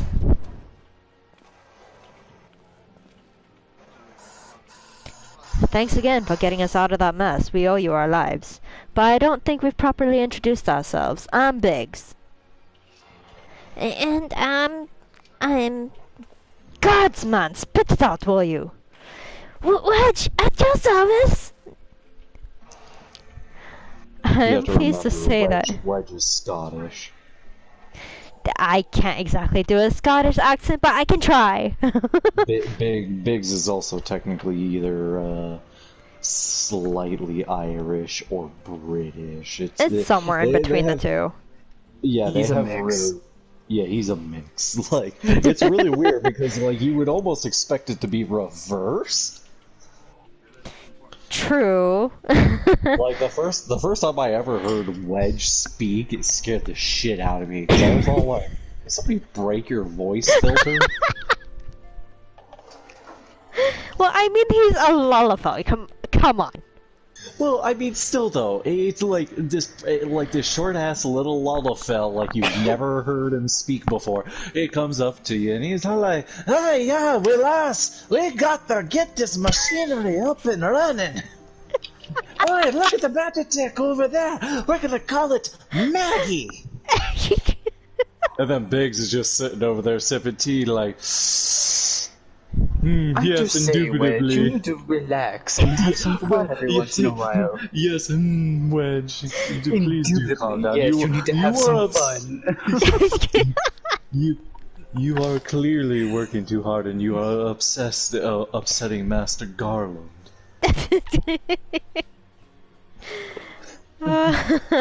Mr. Garland, don't you ever hate how mad he gets. Sid is just sitting there. He's like, "What the daft hell are you two talking about?" Like, hand on face. Why did I hire these two again? I am pleased to say that Biggs and Wedge will be staying with us for a while. Magitech-driven contraptions such as airships grow ever more vital to the city-states of Eorzea. As a neutral party, it was judged that we Scions should serve as the keepers of this technology. Of course, for this we need the knowledge of experts, and so we requested the assistance of Garland Ironworks, who very kindly sent us 2 of their finest engineers. Our happy family continues to grow. On behalf of the Scions, I bid you welcome to the Waking Sands.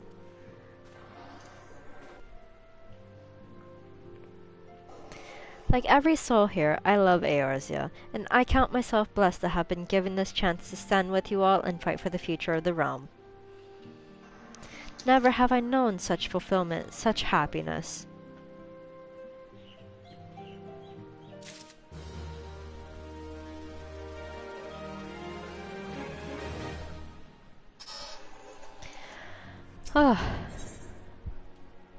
Alright.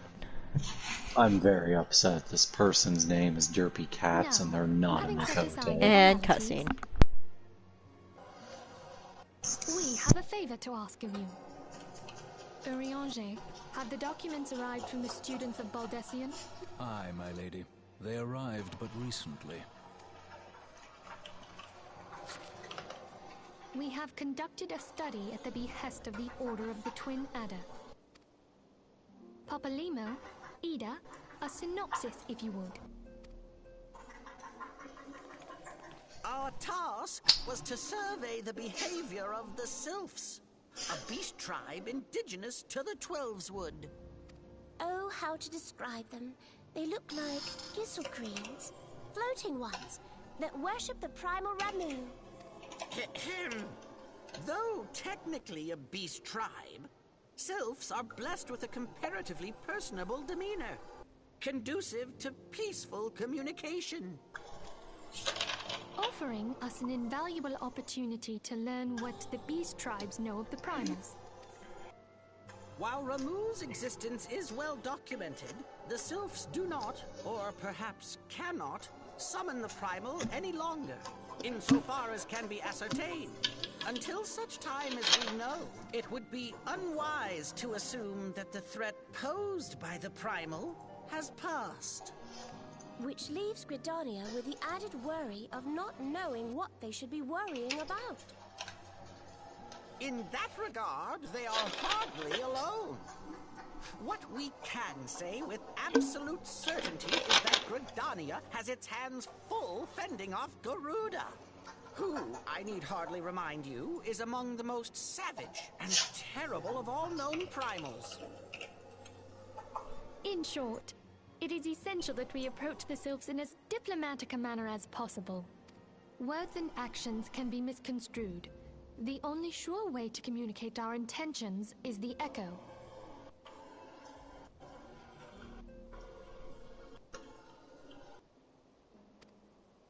Winning the Sylph's favor may well bring us a step closer to mitigating the threat of the primals. Will you help us? I am grateful. Lovely. Well, as much as I'd like to help, I'm afraid I would be of little use to anyone in Gridania. A veritable babe in the woods. Ida and Papalimo, however, should be able to see the forest for the trees. Is that not so, Minfilia? Indeed. You are willing? Leave it to me. Us, Ida, us!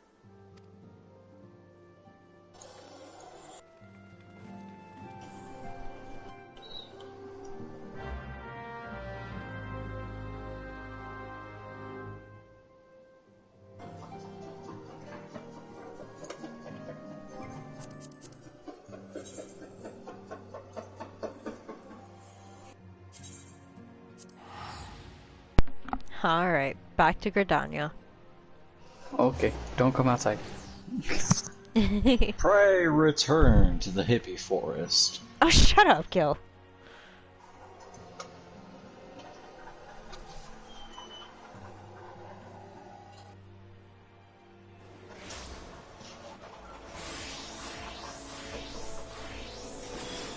I don't understand the hype for the bed mount. I really don't. Well, you get to lay on a bed. Plain and simple, you get to lay on a bed and travel with it. Still don't see what's so cool about it.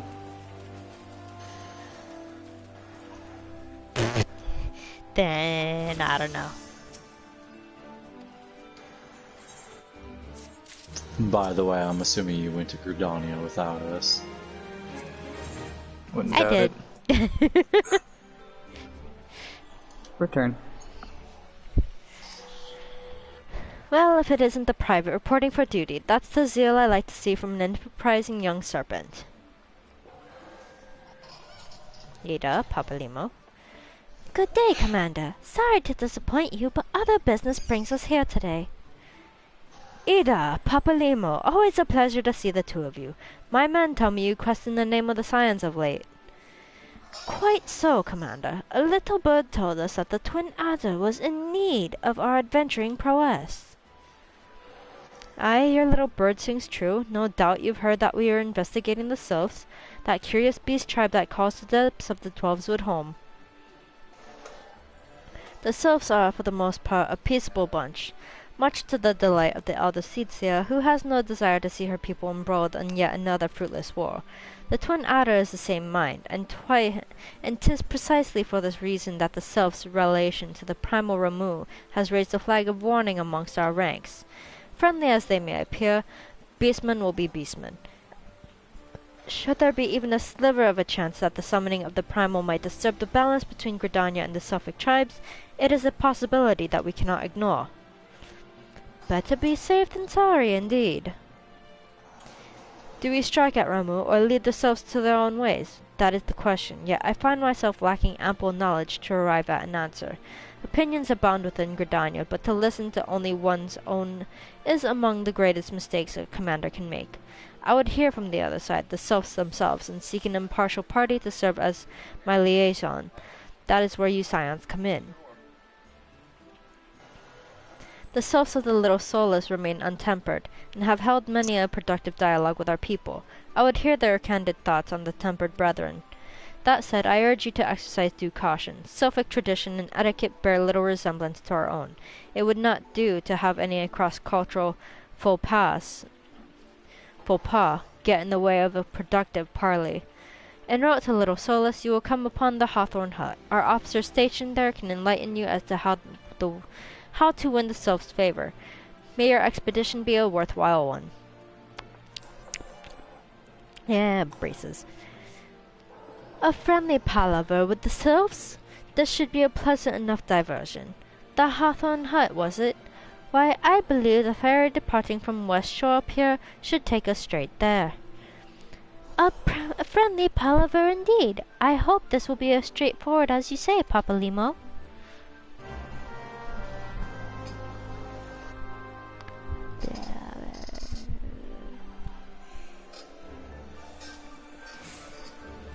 Me.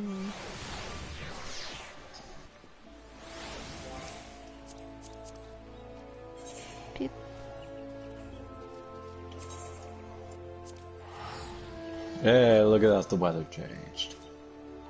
It is sunny now.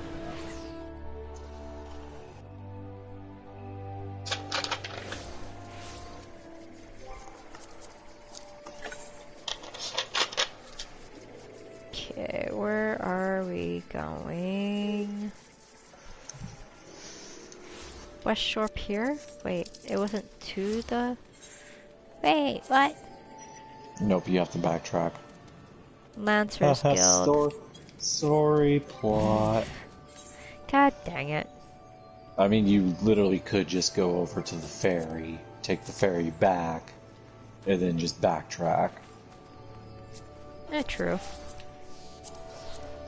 Zero, take us to the ferry. Wait, where's the ferry?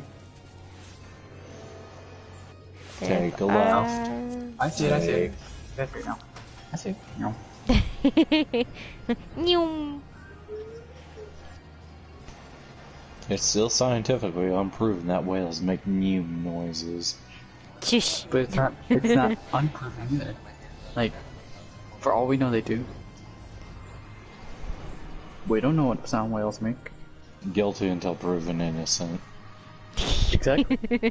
So technically, we can say Neum all we want. You can't stop us. Oh, that's past the person. He's back here.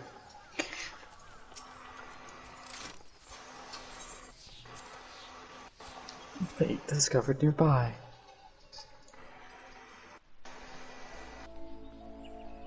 There we go. And it's right there. Why am I... There we go.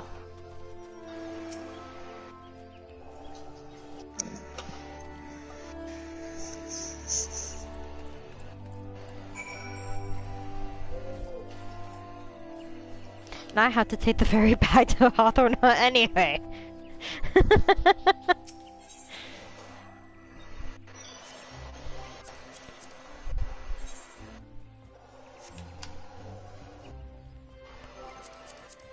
Okay, I'm going back to Hawthorne Hut now. Oh, you're teleporting there? Yeah, I'm teleporting now. You know it's gonna make you come back to the ferry dock, right? Is it? It should. I'd be more surprised if it didn't.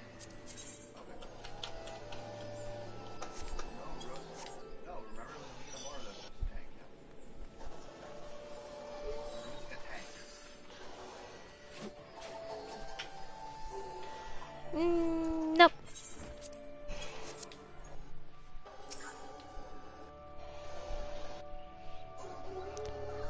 Indeed, I am Amaline of the Twin Adder. I understand you're here to learn of the Sylphs, yes? For all their whimsy, they are a wary lot, particularly since the Empire has come to the Shroud. Earn their trust, however, and they're as friendly as any folk. They have their quirks, but so do we all, no? Would you know more, you'd do well to speak with the master of this hut, Rolf. He's forgotten more about the Sylphs than I've ever known. Hello, Rolf. Come to learn a thing or two about the Sylphs, have you? I'll tell you one thing, they're peculiar folk. How peculiar, you ask? Well, just let me tell you. Beg pardon, friend, my memory's just not what it used to be. I've seen much and more in the adventuring days, and it's all clutter in my noggin now. Though I've shared my stories with those around the hut before. You might have more luck with them. Gil, where the heck did you get that mount? This is from Baja. It is? You buy it for you buy it for the clusters. God damn it, we need to go cluster farming later. I had a feeling she would say that. It's like 150. I'm more surprised you don't have it by this point. I don't have much clusters. Yeah, well, no, neither do I. I'm saying you guys have been doing your relic weapon stuff. I'm surprised you don't. No, I haven't. I only have like 68, 67 clusters. I only have 24. Even just passively doing stuff, I've gotten like over 200 clusters. Well, no, that's like with doing stuff with you and Lyria and literally doing my relic stuff. I've only gotten like 68, 67 clusters throughout all the stuff that we've done. Well, I do know 60 is enough for one of the emotes, at least. The selves, yes. Father told me his stories plenty of times. What I've always found most captivating is how their concept of etiquette is almost completely alien to our own.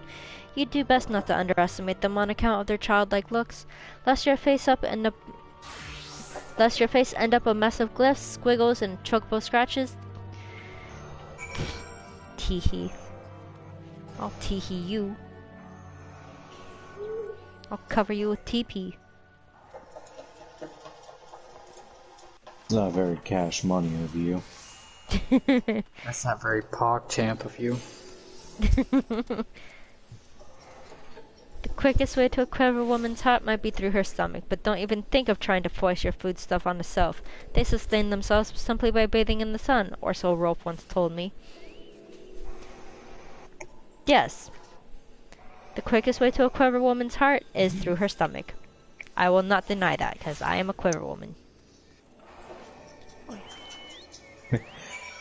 So, you guys know in Mordona, they have the Leech King as a bounty, right?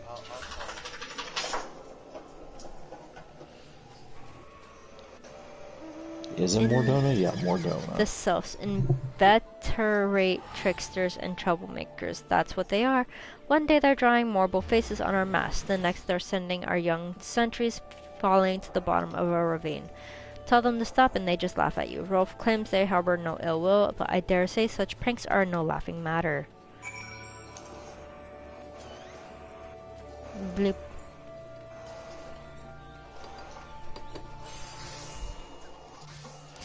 Really? Shaquiqui? You couldn't... That's... Slaxolotl. Shaquiqui Slaxolotl. Are you kidding me? You couldn't be more original. Anyway. Oh, of course, of course. Hearing your stories, well, my stories, has brought the memories flooding back to me. I feel like dancing. Yes, nothing brings people together quite like a little toe tapping. The self told me long ago that dancing is a time-honored greeting among their kind. You do well to remember this. It just may help within the favor of our forest friends.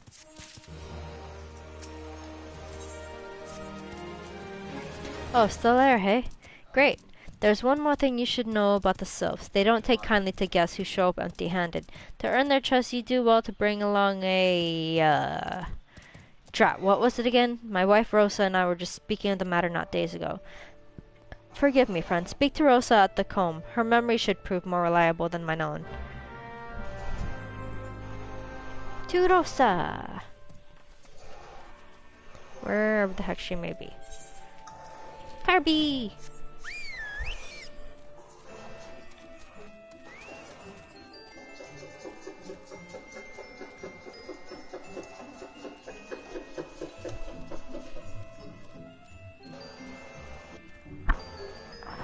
Nick. Yeah. Hi, Grant.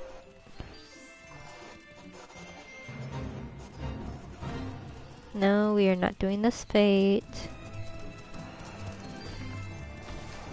We have fates at home.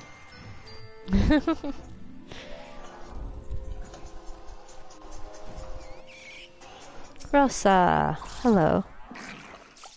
I'm good, Grant. How are you? Peace offering for the sylphs? Were anyone else, I'd recommend a jar of honey, but I fear that wouldn't get you past their front foot and doorstep. Dear, no, their tastes run more to the unusual. Are you perchance familiar with milkroot? That's what we call the root of the most fiendish seedkin, the ochu. When chewed, it exudes a cloudy liquid that's said to induce curious visions of the imbiber. You'd not catch me dead trying the stuff, but the sylphs seem to enjoy it to no end. I've not seen an ochu around the comb in quite some time, but I did encounter a suspicious clump of grass the other day. Were you to stimulate it somehow, with some of this amber syrup, for example, you might be surprised at what comes out. Good luck.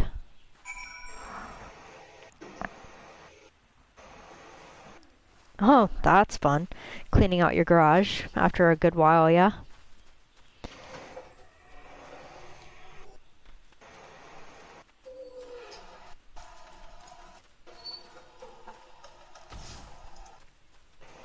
We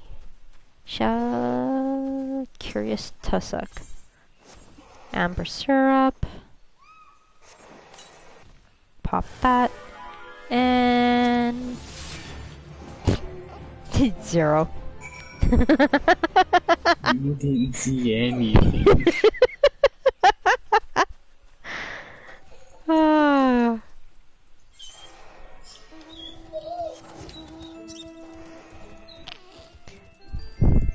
I quietly and sneakily get away. Aha.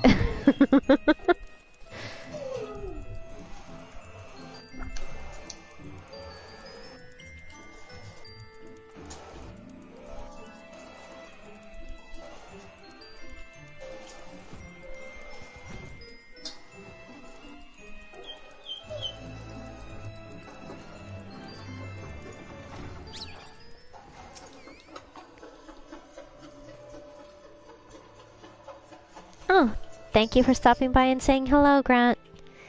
Until the next time, enjoy your day. Ah, you're back. Was my wife able to direct you to a suitable offering? Milkroot.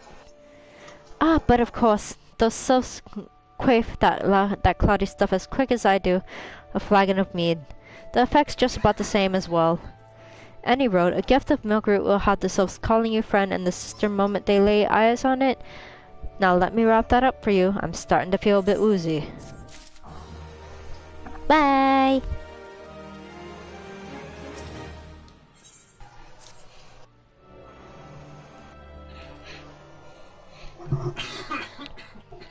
I've taken the liberty of wrapping your Milkroot well and good. This should keep it nice and fresh, not to mention spare you from the god's awful stench.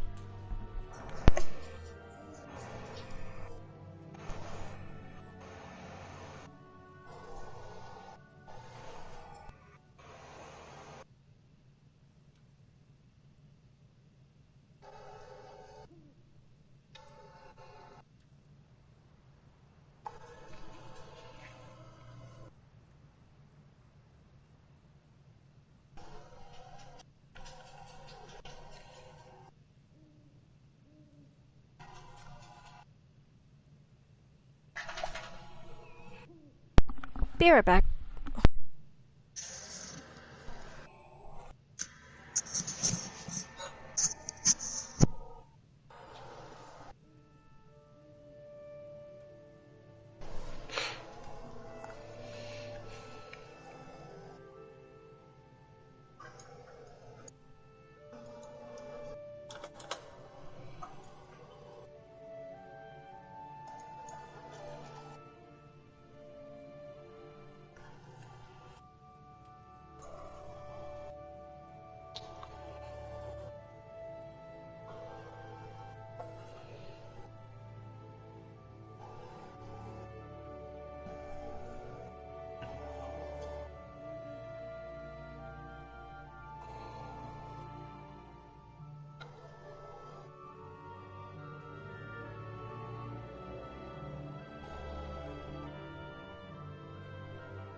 Anyways, back. The sylphs love the stuff, but me, I'd rather bury my nose in chalkboard dung. I dare say the reek even rivals the breath of the moorboard that put an end to my adventuring days. But I can tell you that story for another time. You've more important matters to attend to today, yes? The Sylphs are an eccentric bunch, but I've shared their company enough to know they're kind at heart. They'll not shun one whose intentions are true. May your parley be a fruitful one. And do stop by on your return. There's a flag on a full flower mead with your name on it if you'd regale me with your adventuring tales. Ah, and afore I forget, don't go trapezing off just yet. Emmeline here would have a word with you. Travel in safety, friend, and do pass along my regards to the winged ones.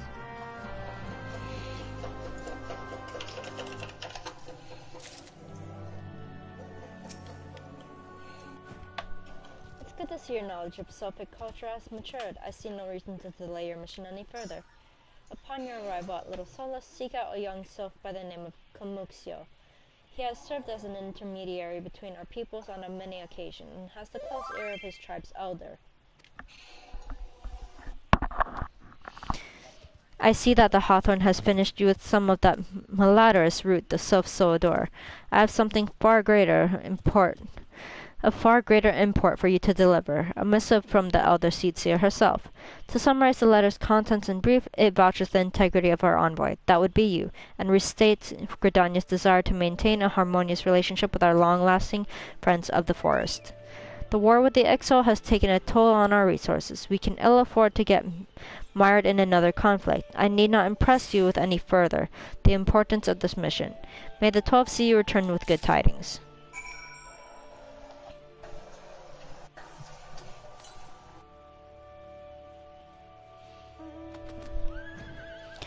Alrighty. So we are going where? Little Solace. Boop.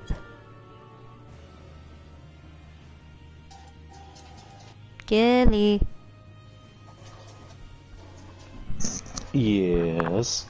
Get in the whale. Don't wanna. Which direction is that? Is it that way? Little Yes, Solace? Ah. Yes.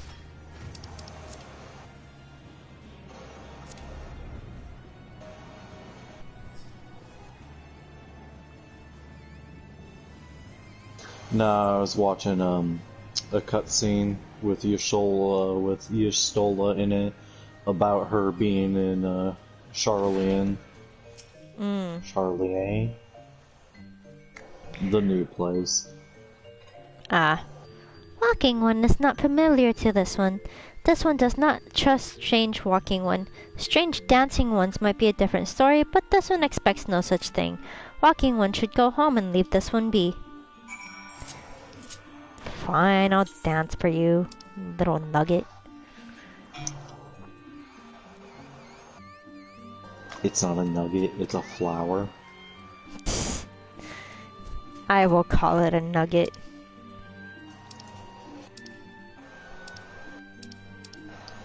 Oh wait, hold up. We could have been doing.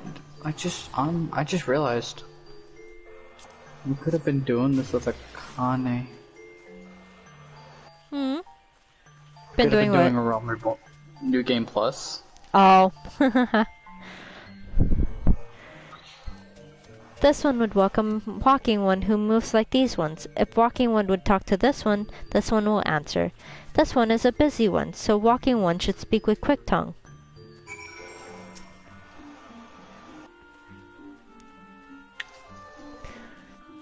Walking One would bring gift to this one. Walking One is most kind.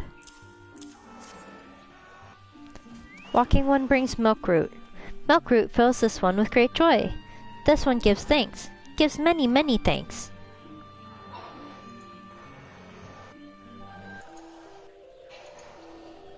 Walking One carries message for Elder One. This one will deliver the message to Elder One. Walking One should not worry. Hello there. We're envoys from Gridania, and we're here to treat with your people. Bleh. Aye, we come to pay our respects to your elder, and to learn from him more of your Lord Ramu. Who are these ones? These Walking Ones come from Gridania? Walking One became Dancing One and brought Milkroot, but Walking One tricks this one. This one does not like tricks. This one will speak no more. Elder one is busy. Walking one should go home. Go home, you say? But the sylphs of Little Solus have always welcomed Gridanian envoys with open wings.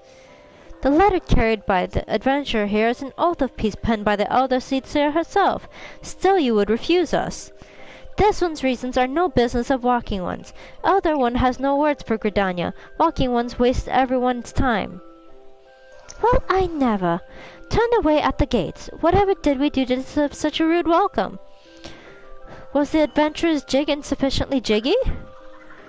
I am as baffled as you, but something tells me recent events have our erstwhile fluttery friends feeling uncommonly wary. It would seem we've no choice but to ask around and see how we might earn their trust.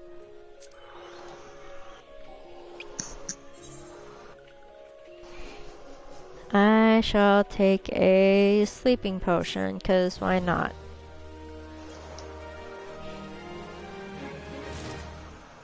You never know when you need to roofie someone. Roofing people's fun, though. Yeah, that's what we can do for Heaven's Word, though. Once you get up there, we can do New Game Plus. Yeah. Say, are you in the mood for dancing? That's right, dancing. You went through all that trouble to learn the sylph's traditional greeting, but you've greeted hardly any of them. Why, if I were a sylph, I'd be beside myself with delight to see an adventurer expressing an interest in my culture. Me? Of course I'd be happy to join. Ow! Ow! There goes those bloody leg cramps of mine acting up again. Oh my goodness, Ida. Or shall I say Lise? Spoiler alerts! Oh no, spoilers! Don't say that! No, you're gonna ruin the experience! Wee woo. And just like that, the entirety of Akane's YouTube channel was demonetized. Walking One's belly is rumbling. This one is not making a meal. This one is boiling bark and flower seeds to dye thread. Color must be jolly, and so must be greeting making.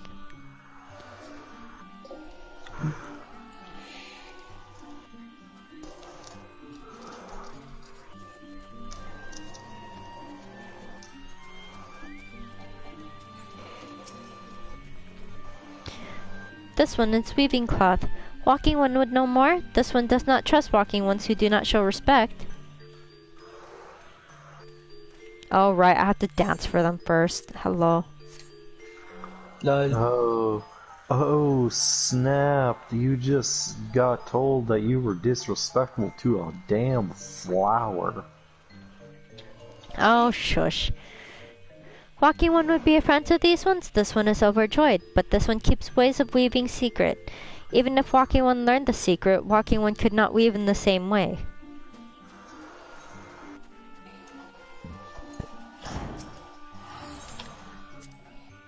Dancey, dancey, dance. I love the little Makote dance. That's cute, isn't it? Ooh, Walking One knows Jolly Dance. Jolly Dance fills this one with good cheer. Let these two be friends. Do you want to see the bunnies? I believe I've seen the buns, but where are you? There you are. Spin, spin. Oh yeah, that one.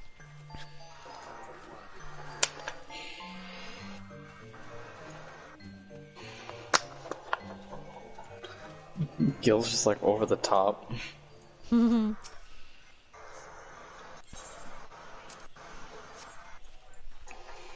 Bye, Gil. Bye.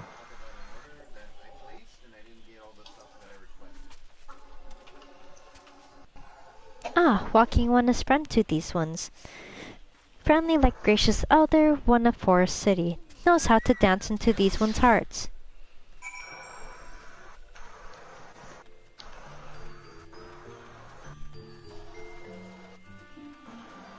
Now let me dance for you.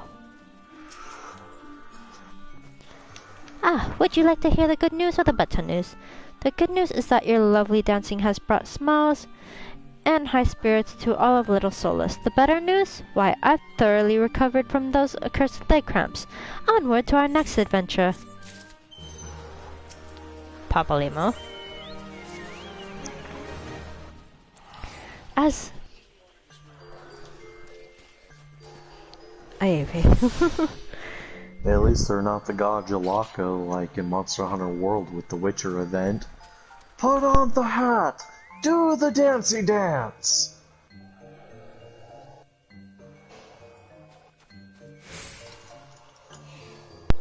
As an adventurer, you're no stranger to helping distressed folk, I'd wager. Tales of good deeds are quick to spread. The adventurer who comes to the aid of the local populace can go from stranger to hero overnight. No doubt you see what I'm getting at. The sylphs who make their home in the Little Solus do so have been driven from their woodland home. Surely they have their fair share of troubles. Seek out troubled sylphs and see what might be done to ease their worries. A sound plan, would you not say? That said, the sylphs are not known to share their worries with outsiders. You would be better off inquiring the hero Media of the Gridanians who reside here. She is most likely to be privy to the sylphs' troubles. Consult with Emedia.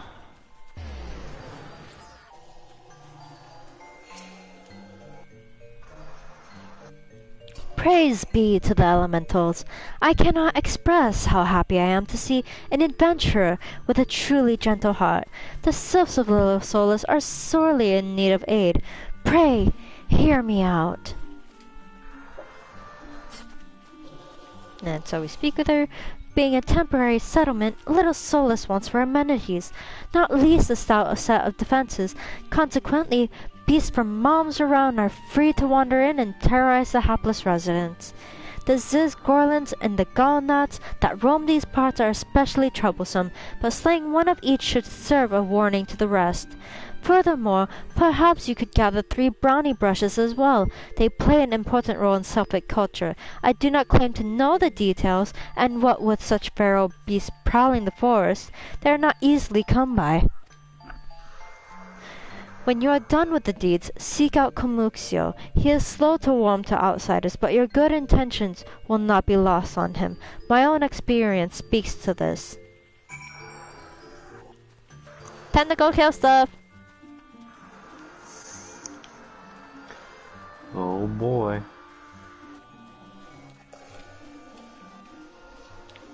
Is it that big bird thing? Yeah, this is Gorlin. Woo!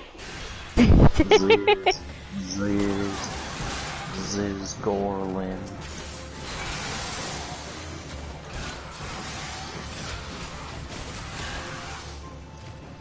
Ta-da! Okay, done with those. Now to go slay the Galnats. Oh, I'm about to attack another one. Brownie brush.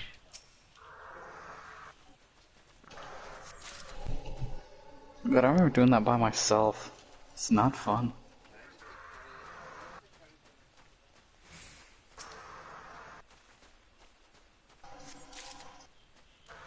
Brownie brushes, brownie brushes. Doop-a-doop-a-doop. Isn't there one this way? There's one in here.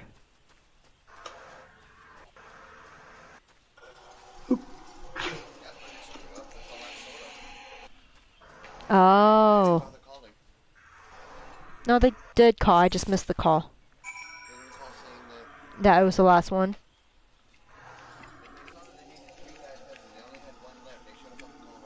Mm.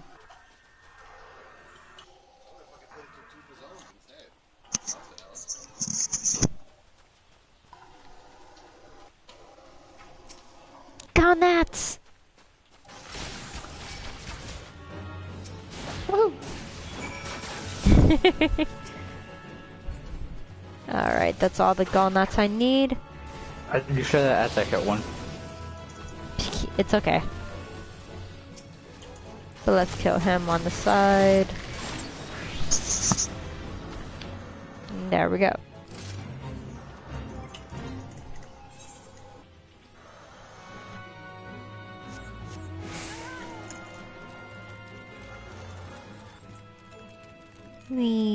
Back to Little Solus.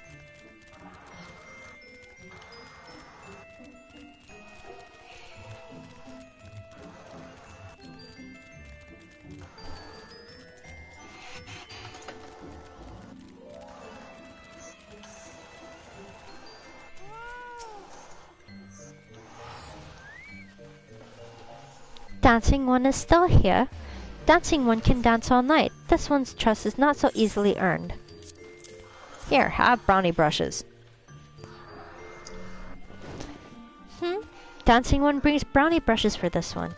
This one can dye thread once more. This one is pleased. Dancing one kills bitey buzzy one.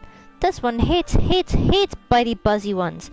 Dancing one is kind. Too kind. Many walking ones come to these one's abode, but few are friendly like dancing one. Perhaps this one was wrong not to trust dancing one after all.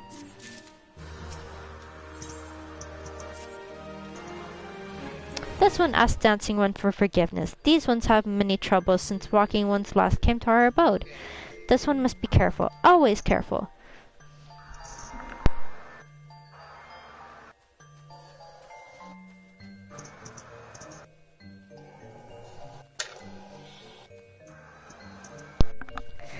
But dancing one is not like other walking ones. This one can trust dancing one. This one would ask dancing one for help. Strange walking ones with bodies of steel come to the home of these ones.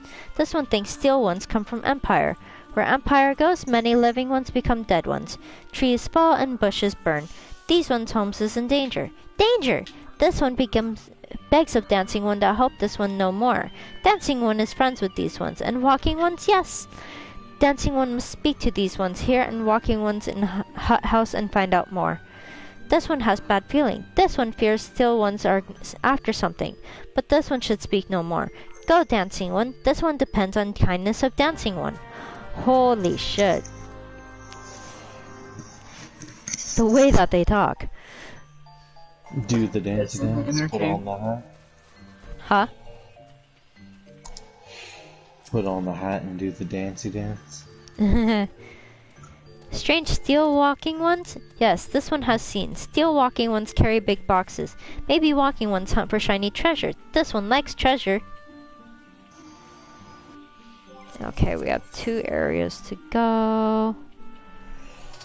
Back over here and then over there. Boop-a-doop-a-doo. So we shall go back to Hawthorne Hut.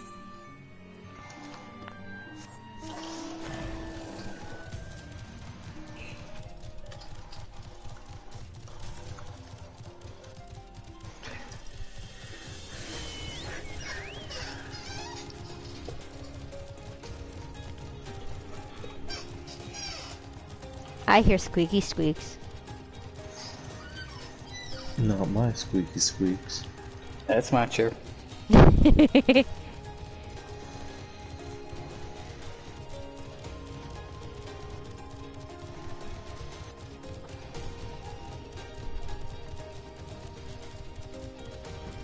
can't wait until Endwalker's pre-order stuff comes in. I know, right? I mean, well, the collectors. I got the digital collector's edition. I got the collector's box. I'm jealous. I got a rock. I have a job done. I have a job done. I have a job done. I have a job done. You know that fall in that movie wasn't planned? No, I didn't. He actually fell off those stairs. And being who he is, he just stood up, brushed himself off, and went, I meant to do that. I meant to do that. I'm okay.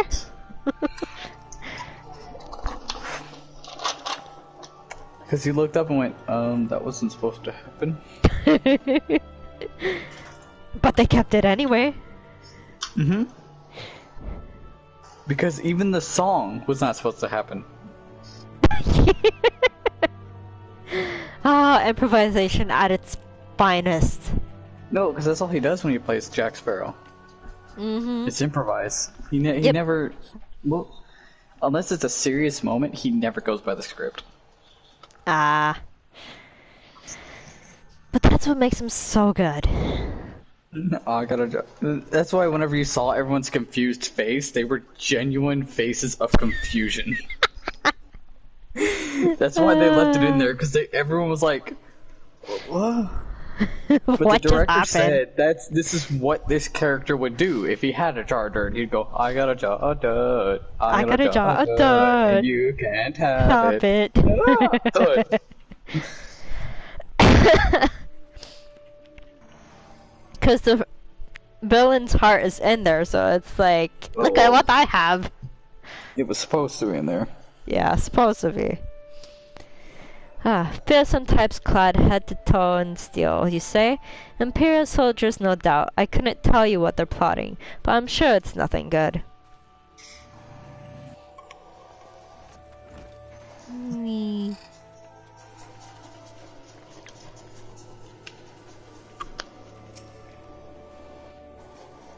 Men clad in strange armor? Why, now that you mention it, I did see some suspicious types of late.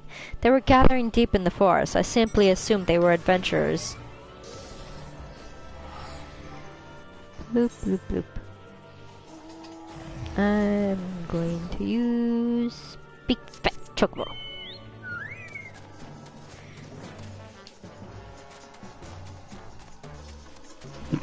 See a fat chocobo fall down.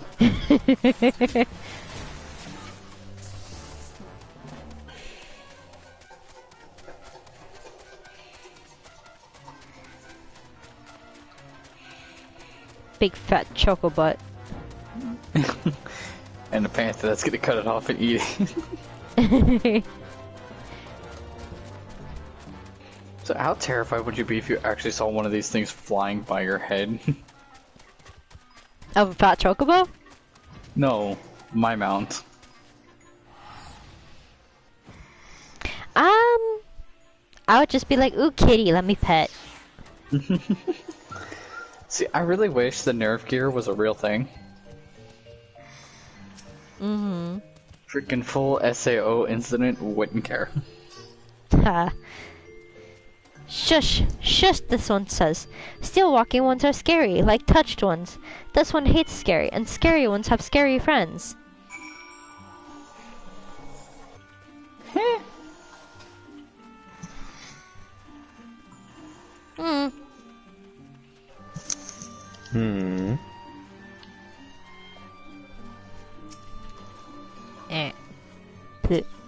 Wrong thing. There we go. This one is happy to see Dancing One return. What did Dancing One learn? This and that. This one sees. Still walking ones come from Empire, carry boxes and go walking deep, deep through trees. As this one thought, still walking ones are up to no nasty, no good things. This one knows forest well. Still walking ones tried to hide, but this one will find them. This one would borrow Dancing One's map. This one makes mark, right here. This is where steel ones hide. This one knows. Dancing One will go looking for steel ones, yes?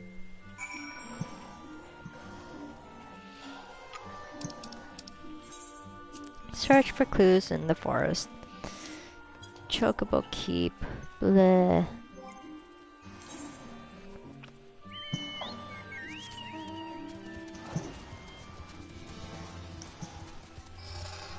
Trying to get to a good point of where we can fight stuff. Kinda wish New Game Plus, like if you had like a low level class and you did New Game Plus, it would give you like all the XP and stuff.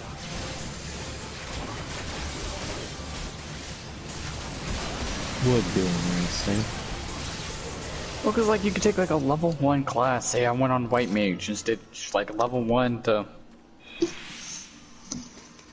I think that'd be cool. Mm-hmm. Does it be like, give me a chance to learn the class slowly and then all that type of stuff? That's true.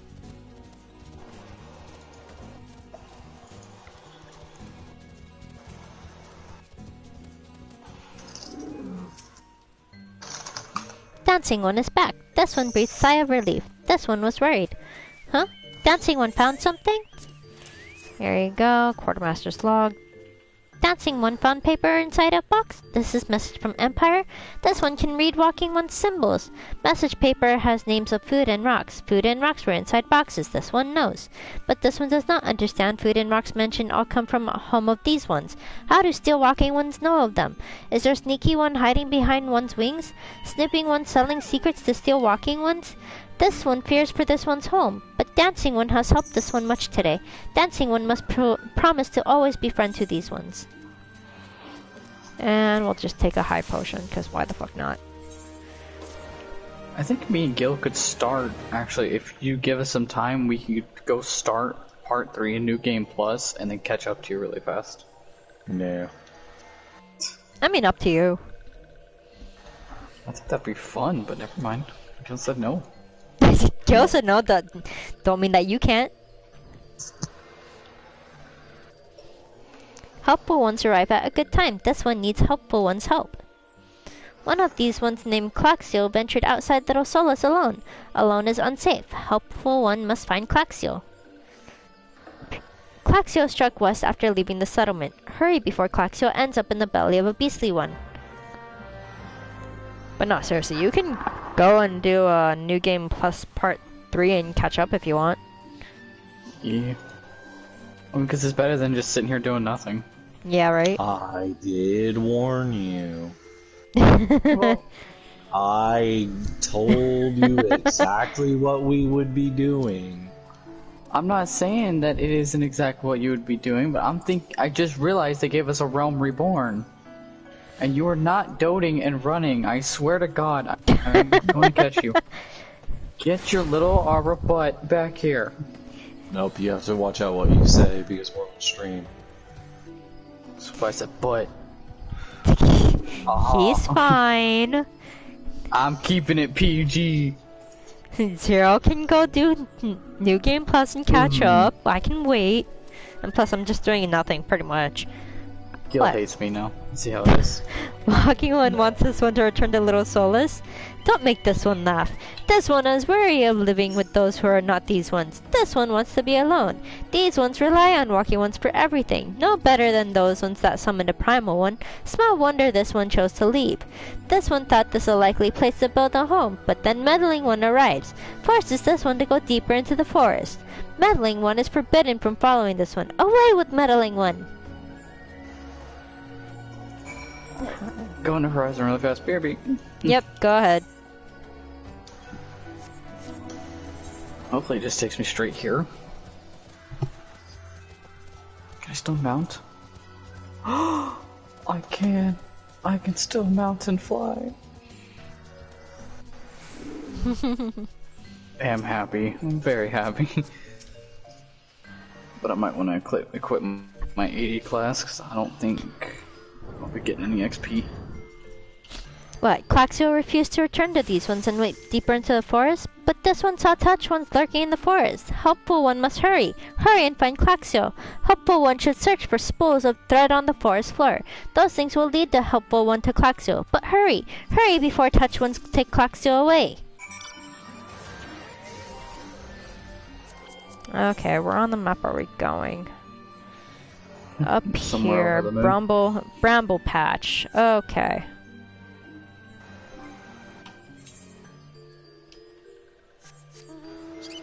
B.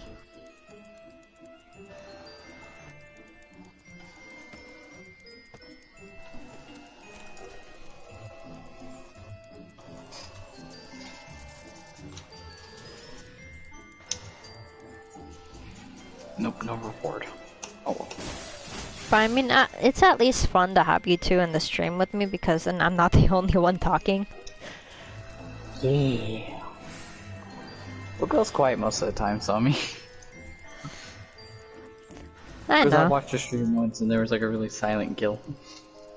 Yes, because I have to let Akane talk. But I mean, you can talk in between. How else is Akane supposed to explain the narrative? Akane, but when I'm... I got the burps. I have to leave party, be right back. But what I'm saying is like, you know, we could do stuff with Akane. like this new game plus stuff. Like conversation, like New Game Plus, or whatever that you want to do. Meddling One is back. This one told Meddling One to be gone. Tell Kamuxio that this one will never go back. Never!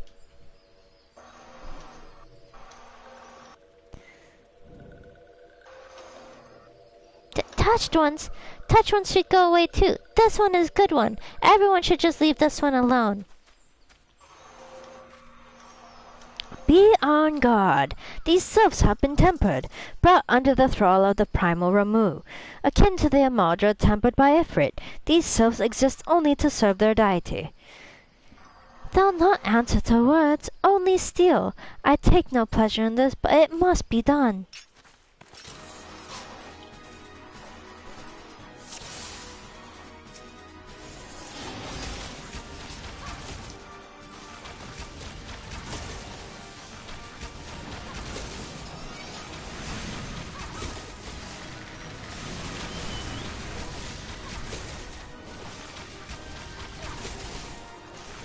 No, but I did sort of forget just like how kind of boring the beginning is. Yup. Because A Realm Reborn is about building your character. I mean, which is fine, but it's just like... boring. Yeah. Wait, just real question, have you done Shadow of Darkness? Like that mission at all? I have. On my other character. I'm talking about on this current character. No.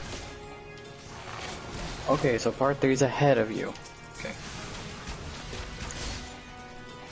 How far is ahead of us? Right there on that. You freed the Lord of Inferno.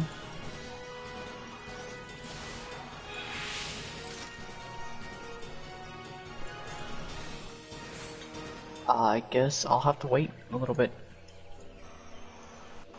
This one is safe. This one was so scared. Klexio, this one has been worried, so very worried. Is Klexio unharmed? Still in possession of wits? Kamuxio, the meddling one as well. Why are these two here? These two came to rescue Klexio. That Klexio is safe fills with this one with joy. Kamuxio, forgive this one. This one did not mean to run away from Little Solus. This one was just afraid. These ones who live at Little Solus were changing, becoming friendly with other ones.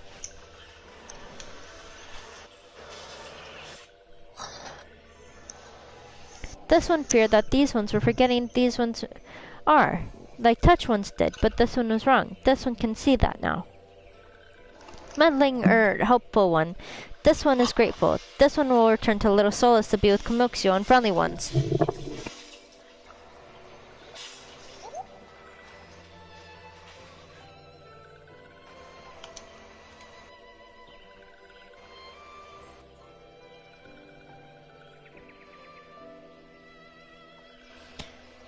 Well, that should see to that. But what say we return to Little Solus as well? I, for one, could do with a nice hot bath.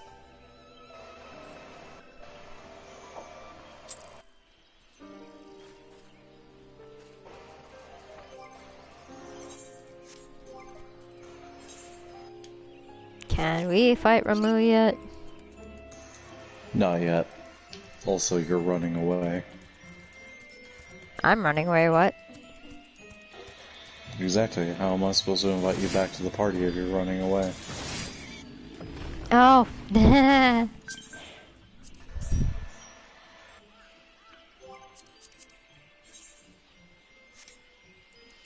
Wee.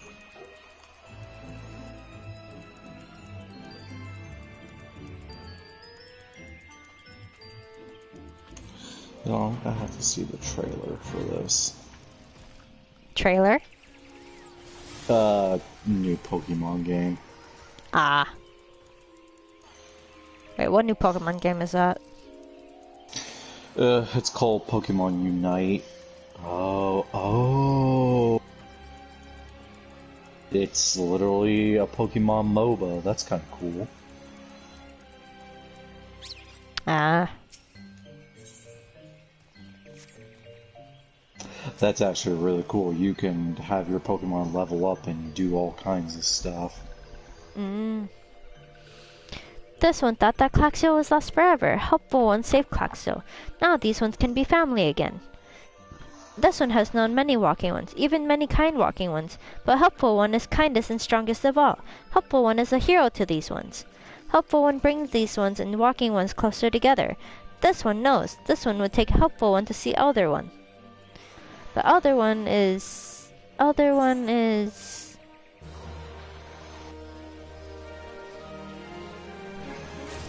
Spit it out, you little fairy. This one must ask Kind One's forgiveness. This one made promise to take Kind One to Elder One, yes? But this one cannot. This one cannot because Elder One is not here. Elder One is not anywhere. Elder One went into forest yesterday but not has come back. This one is worried. Elder One often goes into forest but never for this long. Kind One will help find Elder One, yes? Near where Elder One disappeared is the home of a walking one named Buscarin.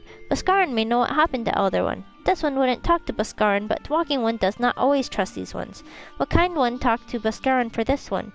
And Kind One comes from Gridania, yes? In Gridania live many Kind Ones, yes? This one begs of Kind One, please go to Gridania and ask fellow Kind Ones for help. And please hurry, these ones are not safe until Elder One returns. Oh my god. Okay, we go with the Kind Ones now?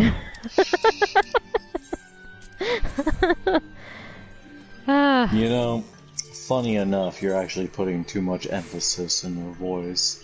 The Sylphs actually are not able to alternate their pitch tones very well, so they usually speak very monotoned. Well, I say monotone. They speak happily, but that's really the only tone they're kinda able to speak. Like, unless they are really worked up and they're basically screaming at the top of their lungs, they just kind of always sound like that. Similar with the Sahagin and most of the other beast tribes.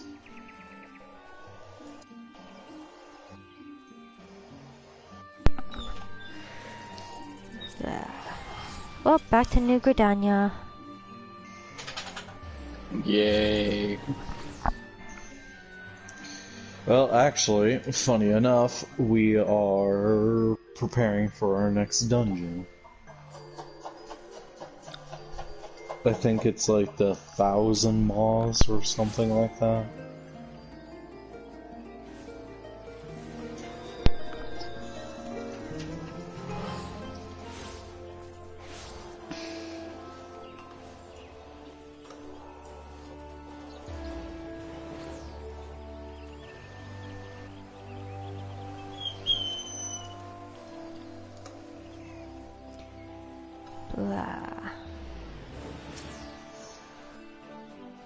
Well, if it isn't our intrepid ambassador, how fare your diplomatic efforts with the Sylph tribes?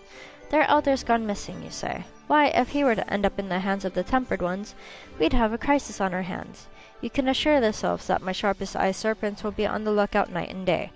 No stone must be left unturned. I would ask you to call upon Gaia Moko at Bent Branch Meadows and deliver the message that the Wood Whalers are needed in the search of effort. To Bent Branch.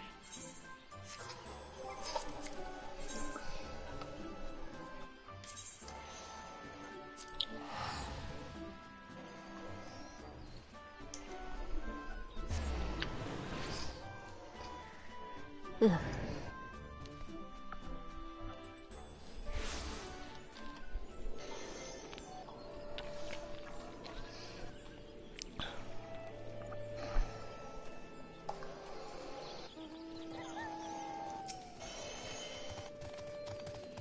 Message from Commander Helua. You say? The Sylph Elder has vanished? Worry not, friend. The Wood Whalers have eyes under every leaf, behind every branch. If the Elder is anywhere in these forests, we shall find them. Buscarin at Druthers. That is at Camp Tranquil, which I don't have attuned yet.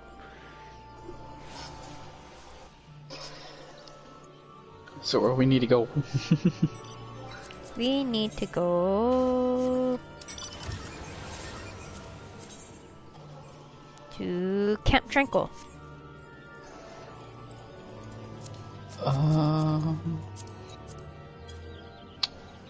Give me a second. I have to find it.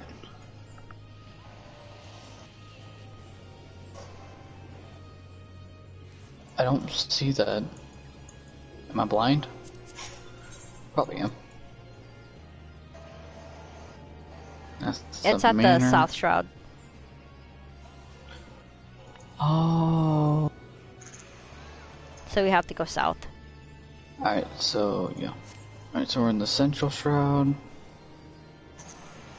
And so now I know where to go. Spin, jump, fly.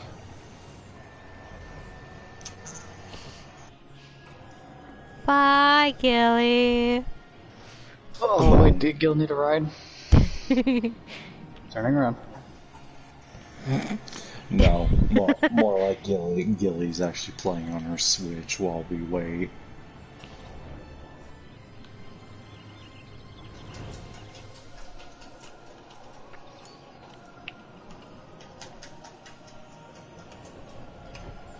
I'm playing not Pokemans. That would probably be better though. I'm playing Super Smash Brothers because I finally figured out how to do a story mode. Ah. Nice. Because they literally did not title story mode as story mode. They titled it as something completely weird and different, and I didn't know what the hell it was until like I accidentally clicked on it.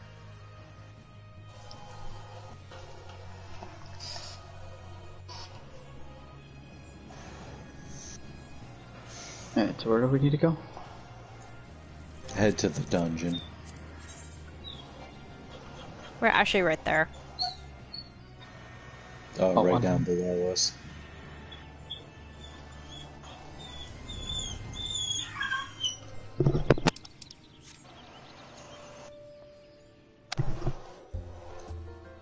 I heard puppy crying. No, she's being a brat. Well met, adventurer. We have the finest grog and grub built this side of... Eh? Not here to fill your belly, then? Ah, a hunger for news, is it?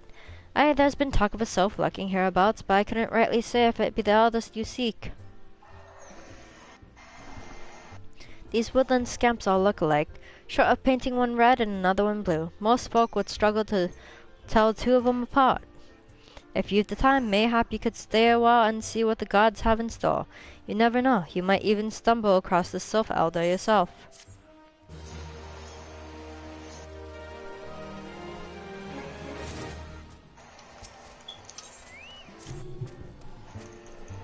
No word on the sylph elder yet, but I'm sure it's only a matter of time in the meantime. How about doing a favor for old Baskaran in return? Right then, let's put you to work. There's a customer outside who's spoiling for a fight and I need you to cool him off for me. No need to go cracking any skulls though, just take this tub of cold water and douse the drunkard. Tends to do the trick. My patrons can all swirl grog all night and carouse loud enough to wake the dead if they wish, but as soon as it turns violent, I've got to put my boot down.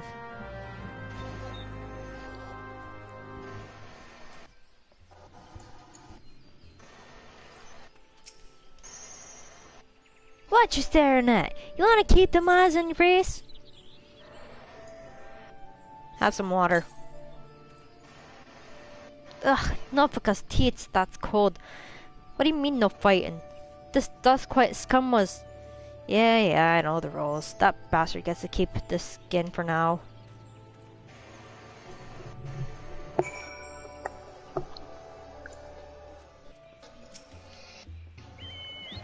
Nicely done. I'll not have my patrons picking fights with each other over a bit of petty prejudice. In case you didn't see, the bloke who caught the brunt of that outburst is a Duskwight Alisae. There are people who shun cities and to live in the wilds, making them no better than brigands in the eyes of many. To be fair, the Duskwights can be unruly lot, but they ain't so bad once you get to know them, and it don't seem right to borrow a whole race of people from the Druthers for the misdeeds of a few. There should be at least one place where anyone willing to pay the coin and drink in peace is welcome, don't you think? I appreciate all the good you've done for our patrons. If you aren't disinclined, I have a favor of my own to ask you. There's a Kakiran friend of mine you see, name of Teterun, a good lad. It was right after the calamity that I came across him fallen in the shroud. He nearly died in all the havoc, so I took him in and nursed him back to health best I could. He worked here at Juthos for a spell after that. Got to talking about striking out on his own, he did. Not long after that, his cast lot with a merchant bound for Lenosha. Well, it just so happens I got to cleaning up around here and came across something of his. The scarlet earring. I know he was fond of the thing, but he must have just forgotten it when he left. So I'd like to see that gets to him. Can't say for sure where he ended up, but might be a friend of mine can.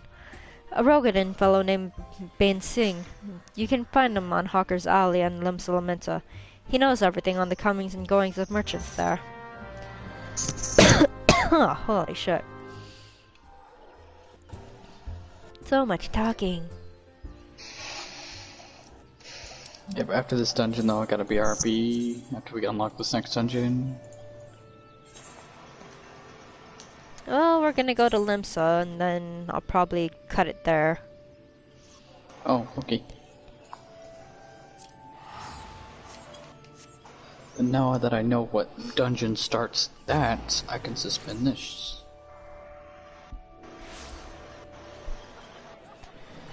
So after I talk to this person, probably gonna cut it. Oh yeah? Yeah, my voice is getting all bleh.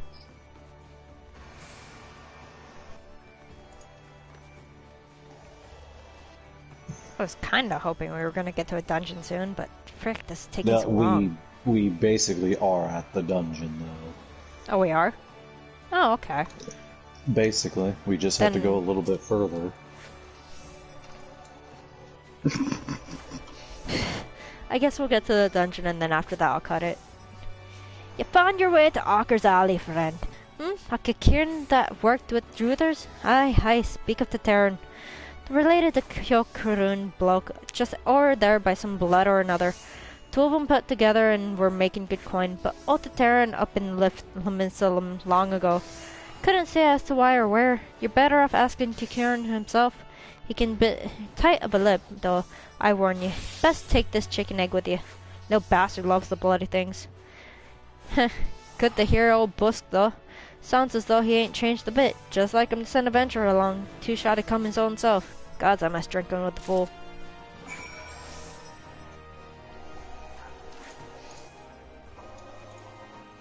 Kikiran.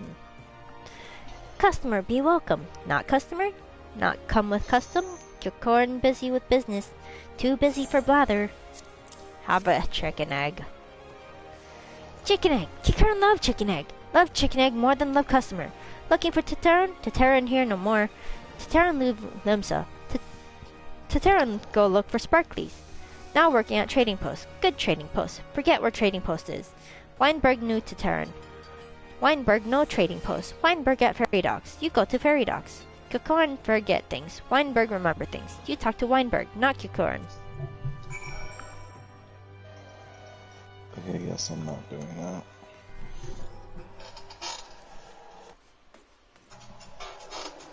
Well, off to the ferry docks.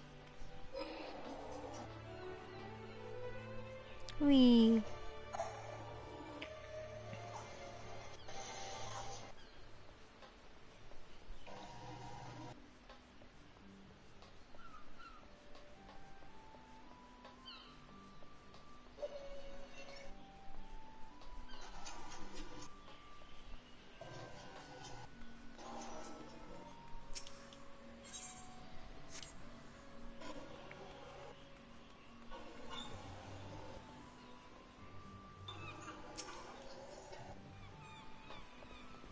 I seen him. That is to say, I saw him.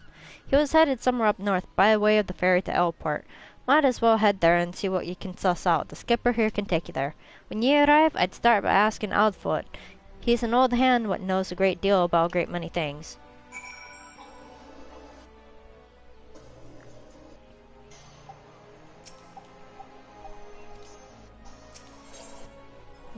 Okay, to Elport.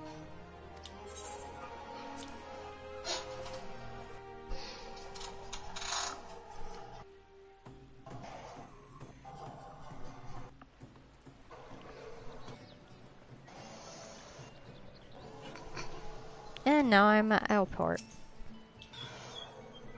Okay. I saw him. That is to say, I seen him. He took himself north through Skull Valley into Oakwood. Was looking for a place run by his fellow Kieran. I reckon he meant the one right on the shore of Bronze Lake, Mamaron's trading post. Follow the road and you're sure to find it.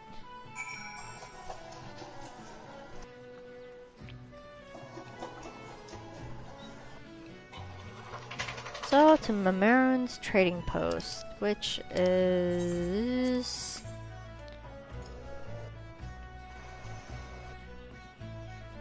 over at Camp Bronze Lake.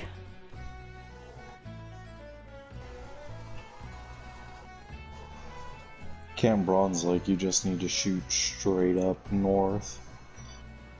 Yep.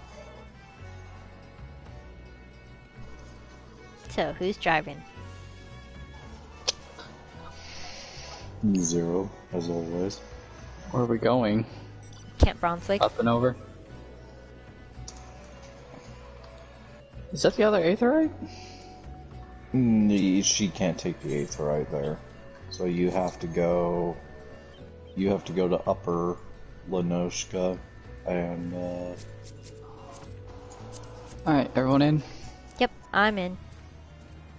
That's Camp Overwood. Jill? Yeah, just head north, and then we could just ferry her across ourselves, unless they pull that crap to where they're like, hey, take the ferry, you have to. Story development.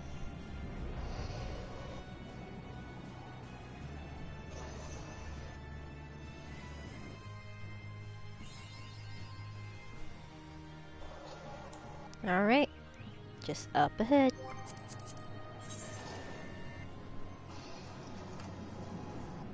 And we are at the trading post. Yay!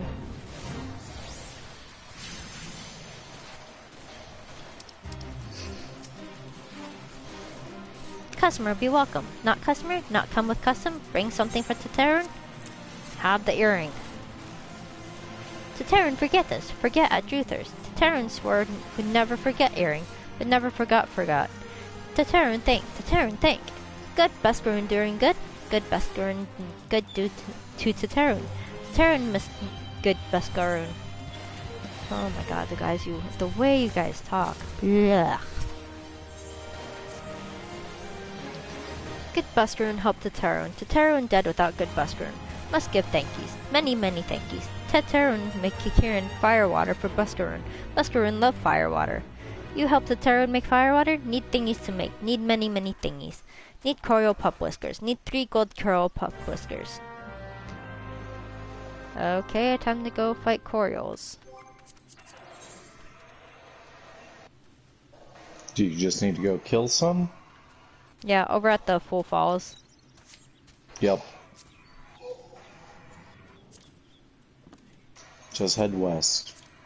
Northwest. I'm in.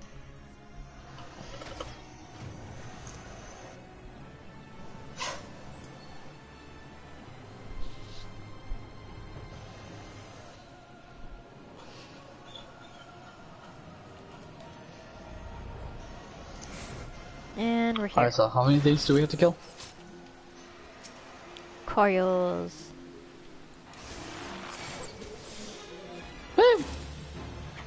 That's 1 of 3. Okay, cool. Now I know which one I'm going after.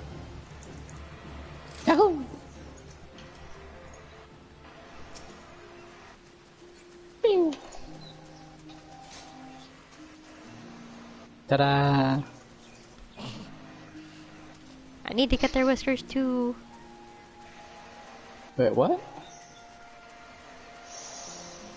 Where's another one? Oh wait, do we need to kill the pups, or do we need to kill the master? We need to kill the pups. Oh, I killed 3 masters. Whoops. It's okay. Mubby. Master Corial, Master Corial. So Master Pokemon Corial. got a new update. There's only 1 pup that shows up here. Do I And have it to still hasn't literally even wait for respawned. Yeah. Well, usually they spawn around here. Yeah, because this is where the orange thingy on the map shows.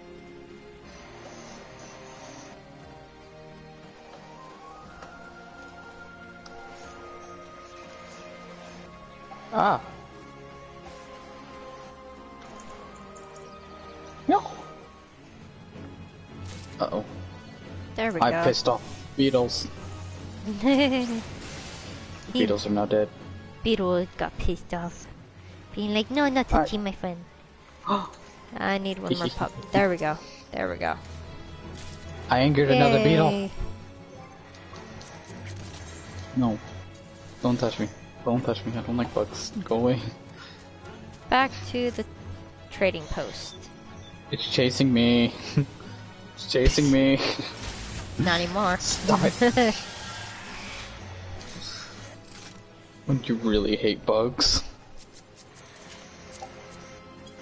Back to the trading post.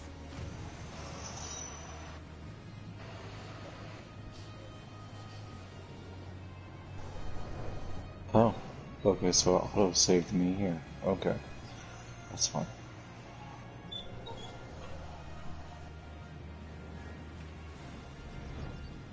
Skirt. Beep, beep, beep. You bring thingies to Taro needs? Yes, here you go, Nana. Make the thing. You brought all thingies to Taro and make firewater now. Make good firewater for good Buscaron. To Taro and start making firewater now. Good firewater take time, more good. You come back later. No, you give it to me now. Tell Buscaron no drink now. Tell put away 1 year. 1 year make best flavor. Tateran make hopes Buscaron happy. Tateran gives Buscaron thankies. Many thankies. You tell Buscaron. Tateran make big shop someday. Biggest shop in Eorzea. Make many sparklies. All thanks to good Buscaron. And now we go where? Back to Quarry Mill, which apparently I don't have that attuned. Neither do I have with well, because we went to the inn there, but we never attuned to the Aetherites. Yeah. But good news, we can just go back there now. Actually, the stupid thing is that we would have to teleport to somewhere, because we cannot get to Gridania or Uldal from Limsa. It's a Hawthorne Hut. Yep. Hawthorne Hut. Yep, unless you take a ferry or a airship, it is physically impossible. I have tried.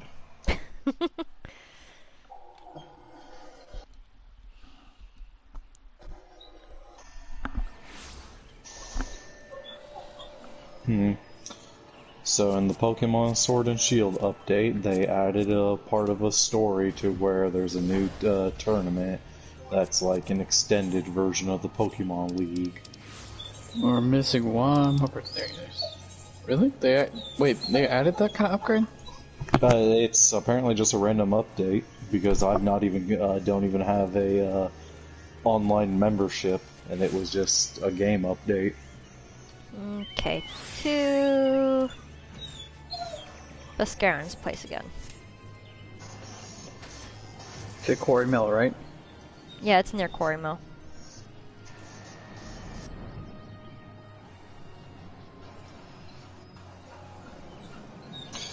Ooh. Oh, that's such a hard choice. Well, I can... Ooh. Give me a second, let me talk to everyone.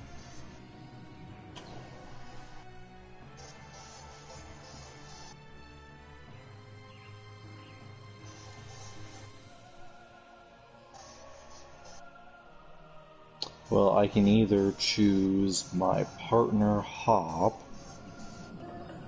Basically, it's like some type of like tag team battle. Oh yeah, they mentioned that. Yeah.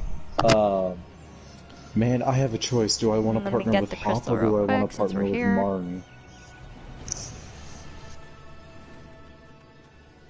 I'm not gonna lie, this actually kind of physically upsets me because I don't know who I want to battle with now. Do I want to go with my boy Hop or my girl Marnie? Okay, now to Buscarans. Where is that? That is... No, I'm gonna go with Hop. Hop's my homie. There. Right over there. Okay, I had a feeling. I didn't know.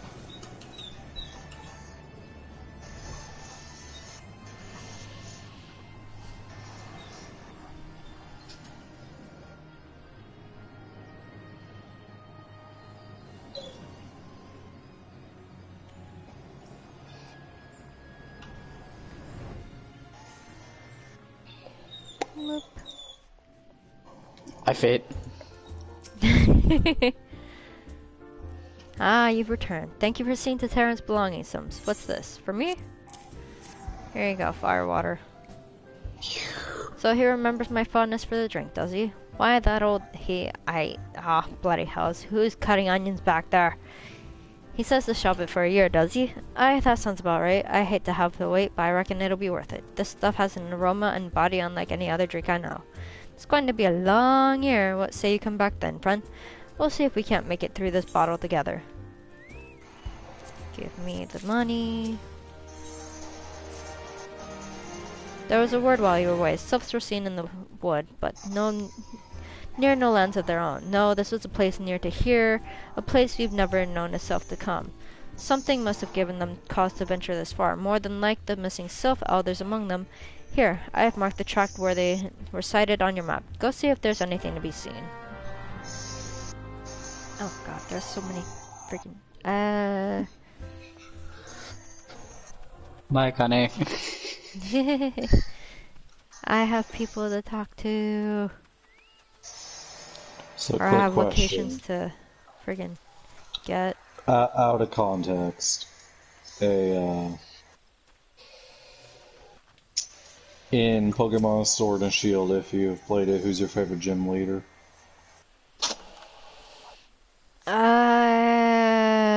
That's a good question. That is a very good question, actually. I'll just be straight up and honest. I like Nessa for all the obvious reasons. Well, she's a good one, yeah. Is it the I think water? I like the ice one more. Is that the water one? She's the water model. I like the ice gym leader. The mom, you would like the mom. What is that supposed to mean? I'm messing with you. I'm messing with you. Big. No, let's not think we're like children. Actually, no, I can't say that on stream. But you can't say anything to explain yourself on stream, but once the stream's over, you best explain yourself. Oh no, it's a Ludicolo.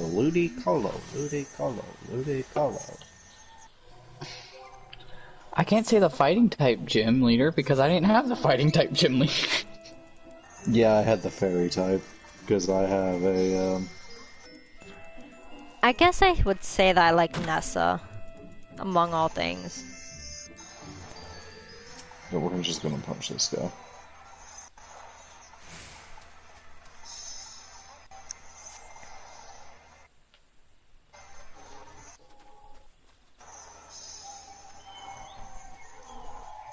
Did you take Akane to the other Aetherai so she could attune to that one as well? Not yet. I don't know where Akane... I was kind of waiting until Akane was done, because she has to come back here.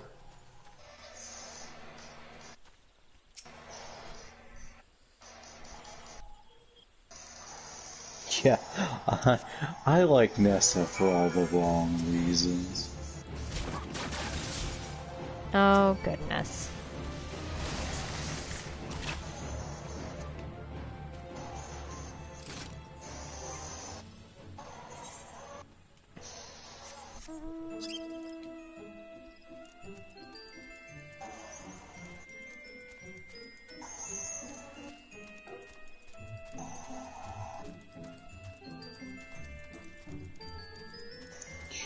big turtle.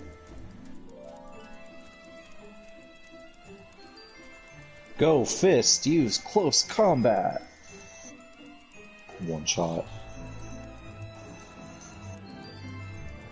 I don't remember what his name is. He's the frickin' he's the one from the Isle of Armor DLC. He's that main so they're Pokemon not to that be you found get. in the wood.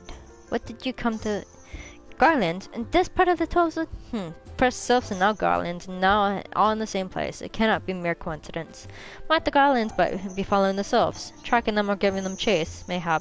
But no, not this far into the forest. The whaler's spires are everywhere. Imperials could never have stolen past them all. How in the bloody house could they, unless someone guided them through. Someone who knew where the spires stand and when the whalers watch. A Gridanian trader. So,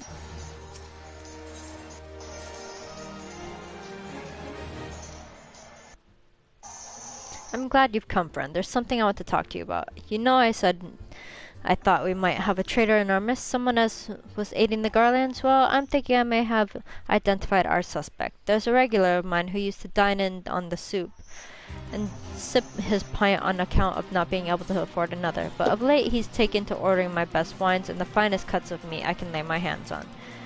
Were he a merchant, I'd probably think nothing of it, but this lad's a wood whaler. And wood whalers don't earn that kind of coin by any chance. I was musing on where the money was coming from when you first told me about the Garlands in the forest, and I couldn't help putting two and two together. Suffice it to say, if a whaler's working for the Empire, none of us is safe. The lad I'm talking about goes by the name of Laurentius. Last I heard, he was in the South Shroud. Find him, and if he is up to no good, put an end to him, and if it comes to that.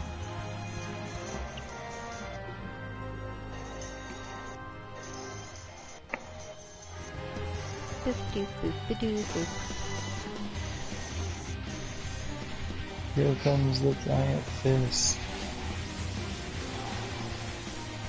That's literally the entire reason I named my Pokemon as such, because I would just Gigantamax him and make him do freaking the punch move. Are you talking about Urshifu? I think so. Can you not see I'm on patrol? Be gone. If you have business with the whalers, take it to the barracks.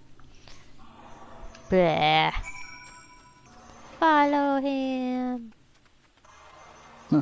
Chase him. Quickly after that, Makote.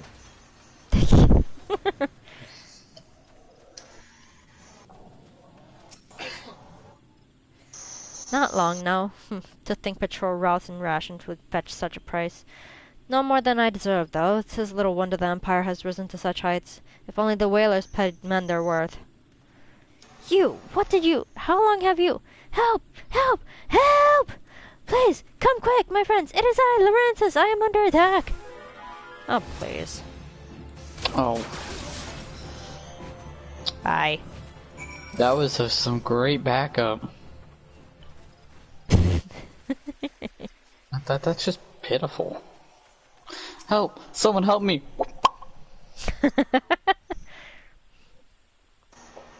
How? How did you...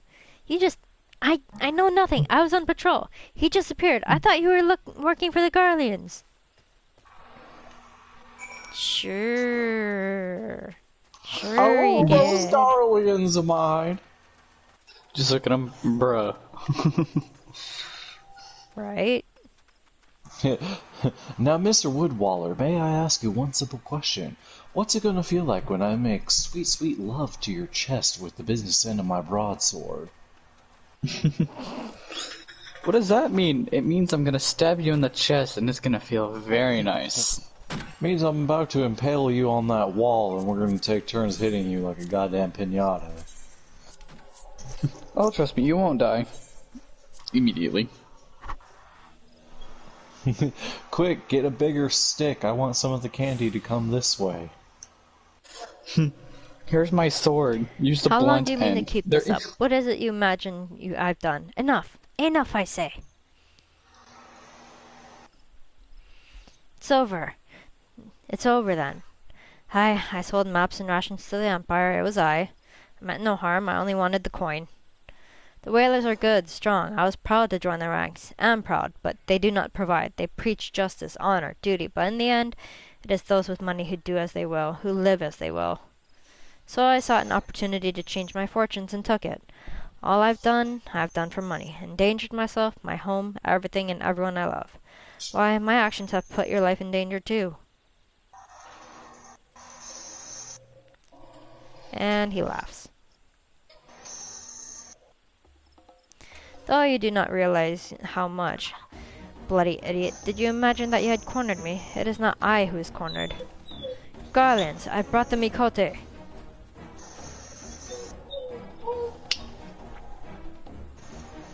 Permit me a question, if you will. Are all adventurers so deluded as to believe they can challenge the power of Garlemald?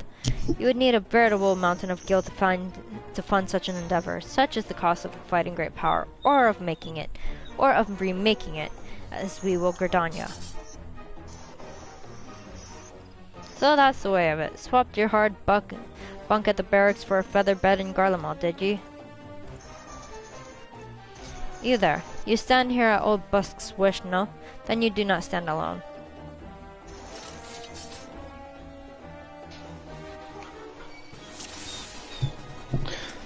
I still gotta think it's funny how he's like, you're gonna need a very, very big army to take me down and Garlemald, and we just walk over. I'm gonna bonk him on the head.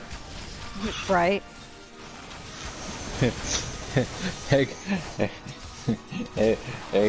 Hey guys, hold my crystal. Hold my beer, I'll be right back. Yeah, Akane, hold my fire water.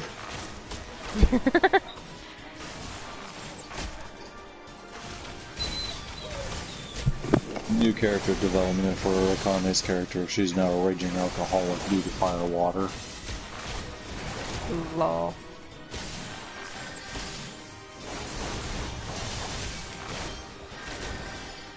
Oh no, it's the big Gengar.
There's somebody clicking and clacking that tree. It's me. Yeah.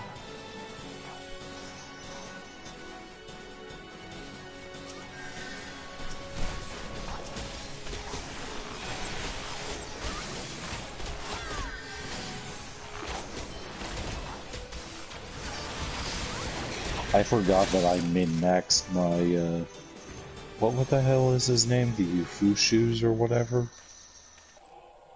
I don't know. I don't know, the damn bear thing that you told me its name was like 5 minutes ago. Oh, Urshifu? Yeah, Urshifu. I forgot I min-maxed mine. Impossible. How did you best the Empire's finest, and with bandits and poachers at your side? They are your sworn enemies. Why do they fight with you and not against you? But I know the answer only all too well. Buscaron, this is his doing. His words are wont to inspire men to act. Better men than I. Gods, what have I become? What have I done? I'm sorry. No more will I pursue this folly. No more lies. No more bribes. I will go to the Order of the Twin Adder and confess my crimes. There is something I would like you to tell Buscaron. Tell him Laurentius the Fool says thank you. I feel as though a veil has been lifted before my eyes. Fool.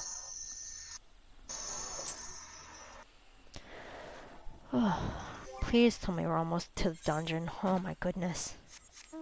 We're getting there. In all honesty, we are actually really close. Because all of this information is telling us where the leader of Little Solstice is, and once we find that out, then we have to go rescue her. Yep.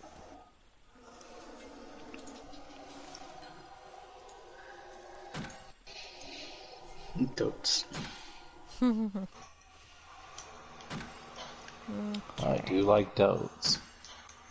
It's kind of fun just hanging out here. Yeah. I mean, basically what me and Akane do is I help her speedrun the content, and when we get to a dungeon or a raid or whatever the hell we're doing, I get to narrate that part, and then Akane just narrates everything else. Yep. That will be entertaining to listen to. Yep, so we'll figure out something for you. Yeah, I'm fine. We're gonna dress you up as a cheerleader, and you have to dance the entire dungeon. Alright, let's go back to Mascarons. And only dance. That's too much.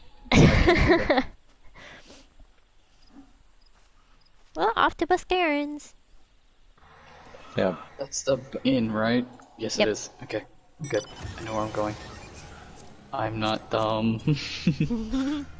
Oh, it's okay. Not everyone has an insane memory for this game like I do. Boom.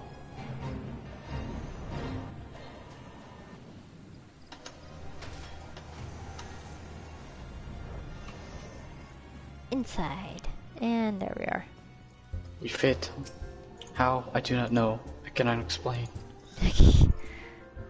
Laurentius confessed to his crimes. I just had word from the twin adder. Seems he marched straight into the nest and gave himself up. Lad's had quite a life, you know. His mother was killed by a brigand when he was only small. As a young man, he joined the Whalers, hoping to spare his fellow Gridanians the misery he'd known growing up. Trouble is, protecting Gridania is too big of a job for one man, and he came to believe that he couldn't make a difference, that it was hopeless. There are few things most dangerous than desperation, and a man lost in the dark is easily drawn to the glimmer of coin. I reckon he thought that if he couldn't change the lot of his fellow man, he might as well change his own. Thing is, he was making a difference, just not on his own. Somehow, he'd failed to grasp one simple truth, that those things we cannot do alone, we must do together. Eh, he asked you to thank me, did he? Then there's good in him yet. I just hope them at the Otter's Nest are able to see it. What he's done ain't easy to forgive, but I'd like to think he'd be afforded a chance to make amends. But let us leave fates to the 12. I have other news for you. The Sylph Elder has been found. Yay, we can go save her now. Yep. I'm gonna need to make a note, so whenever I make an alt on Lamia, hopefully I can make one soon. I can get them up to that level, and I could just run with you on my alt in Lamia. Yeah. It's taken us a fair old while, but we've finally got our hands on some reliable information concerning the whereabouts of your missing green friend. His name is Prixio. He is the oldest among the Sylphs of Little Solus. Long has he represented his kind in dialogue with the Gridanians. Yes, he's like a bridge between us and them. A small leafy green bridge that we can't find at the moment. And the bridges are no use if you don't know where they are. That's why it's so important that we find him. There's an abandoned dungeon called the 1,000 Maws of Totorock here in the South Shroud. 'Twas by the entrance to the place that Prixio has seen, and not long ago neither. If you hurry, I reckon you'll find him. Walking Ones, please help this one. This one needs help. Needs help to help Elder One. Poor Prixio. Poor Prixio. Whoa, whoa, whoa. Hold your chocobos. Take a deep breath and tell us what's wrong, nice and slow. Elder One went into Totorock but has not returned. This one is worried, so very worried. And you're right to be. The place fair crawls with Nassies waiting to make a meal of anyone daft enough to wander in. What in the seven hells was he thinking, entering that bloody death trap? Elder One had no choice. Imperial Ones were chasing Elder One. Please, Walking Ones must help Elder One. Help Elder One now. Ugh, the fates conspire against us. Forgive my pragmatism. But Phrixio is our best hope of reaching an accord with the sylphs. Were we to lose him, all our efforts thus far will have been for naught. I will tend to her wounds. Ida, make haste to the Adder's Nest and request assistance. Understood.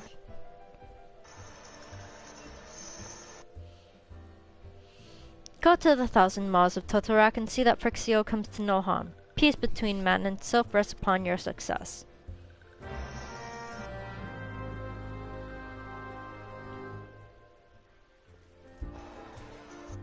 Wee.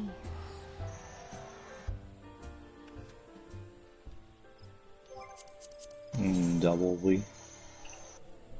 To the dungeon.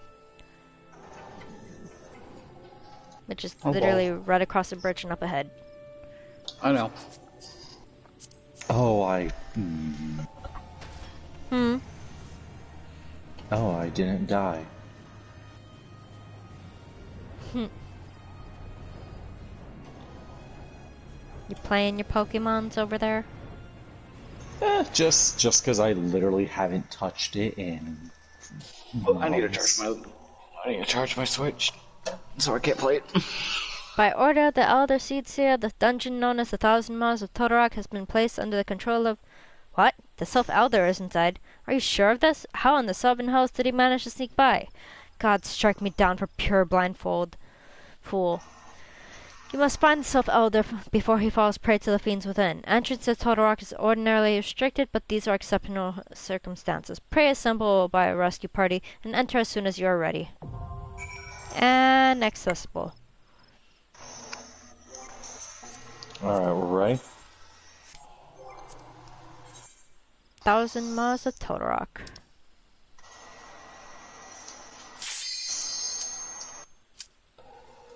Wait, who did that? Me. You're not gonna do your stuff? Oh, haha, unqueue. Actually, no, Zero would have to do it. Yeah, I can do that. Oh, good thing this one's a short one. The Thousand Maws of Totorak. Named after a man-eating creature from Pajali folklore, the Thousand Maws of Totorak was built on the site of a natural cave system beneath Silent Abor. Until recently, it held all Gridania's foulest criminals, from arsonists to poachers. But the completion of the new goal, closer to the city, heralded its abandonment.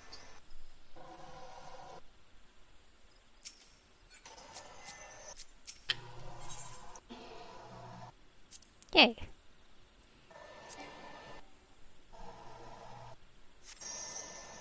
You can do this one unsynced. Yep, well, we have to wait for Zero to get back. I've been here, question mark? I don't know, you didn't say anything earlier. I clicked the button. I thought the button timed out, excuse me? Button did time out, which is fine.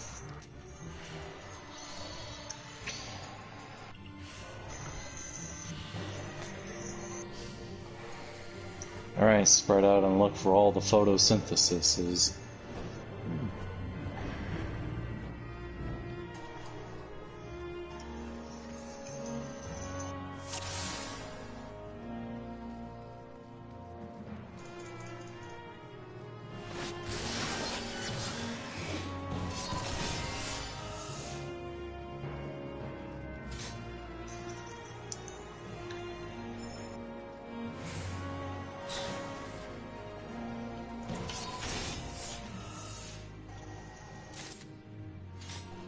Okay, that's one photocell.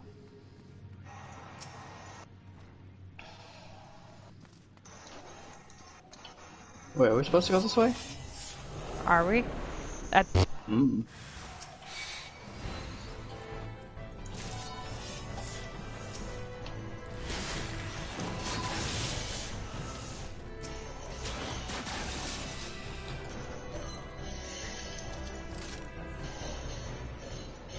Well, I got the photocell, so it's fine.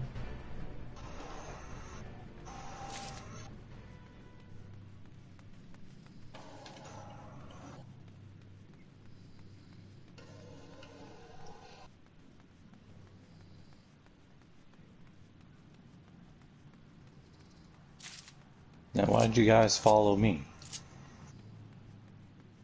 I don't know. No.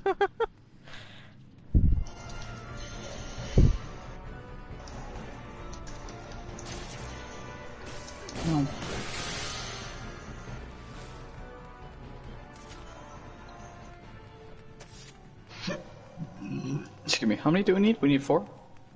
3? 1? I think we have enough. Enough to push buttons.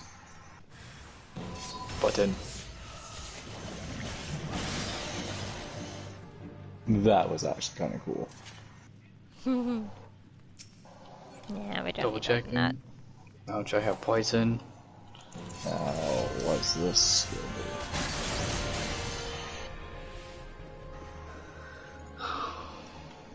We can go this way. I wanna go this way. Never been this way. Paracel. Curiosity.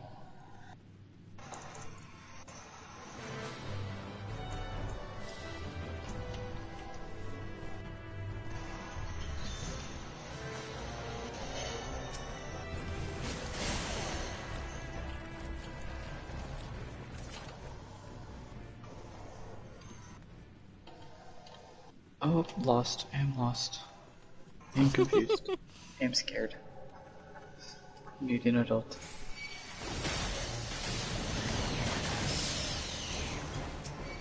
Oh, that's right. Okay.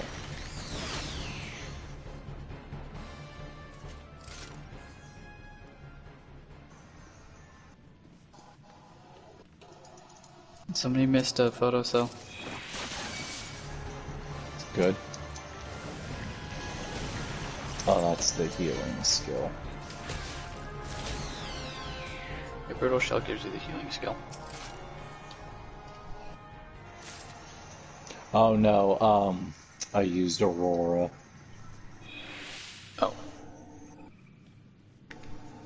No, I'm just messing around on Gunbreaker because I want to try and familiarize myself with the class.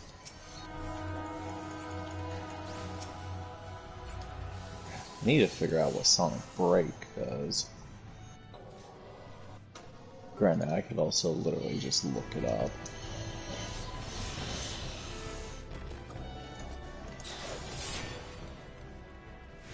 I do like Danger Zone. Danger Zone is always a fun attack.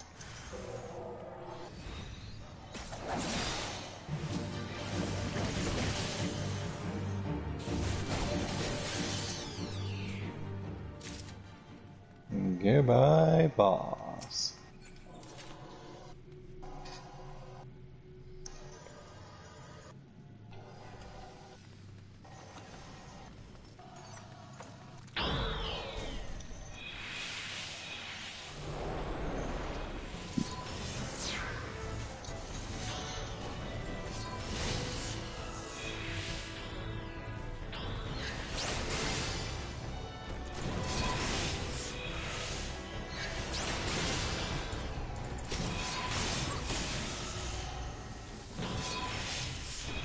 I hate these sticky floors.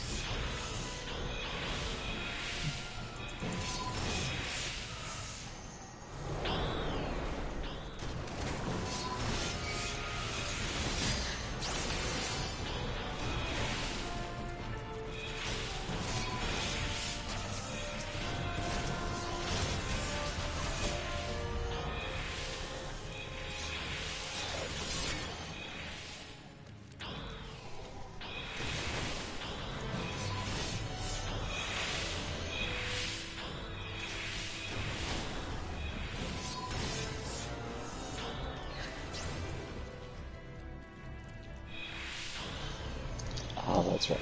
Damage all the time.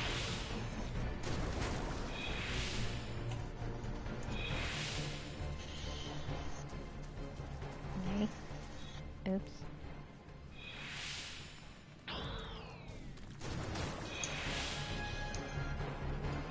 Oh, that's right. You go this way.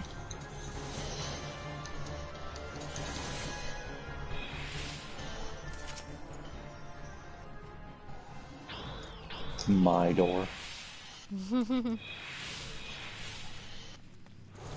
Okay, have fun.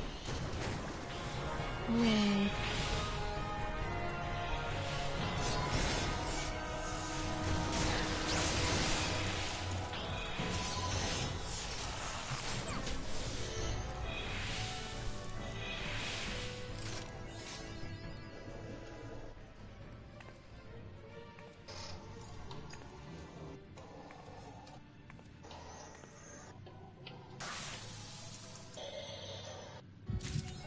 darkness.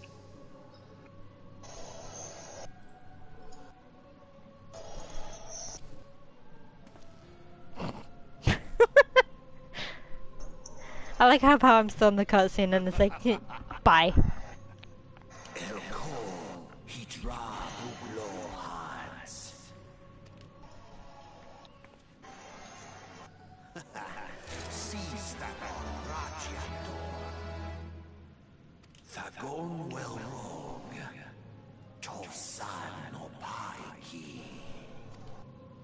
Mayhap I might if I deign to speak in my guest crude tongue. We meet at last.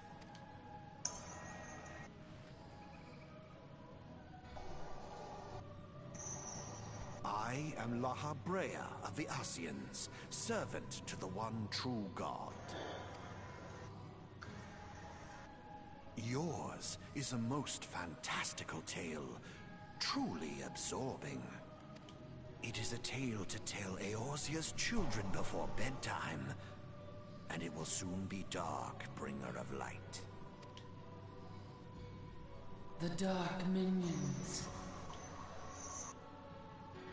All that stands between this world and darkness is an irksome anomaly in the ether.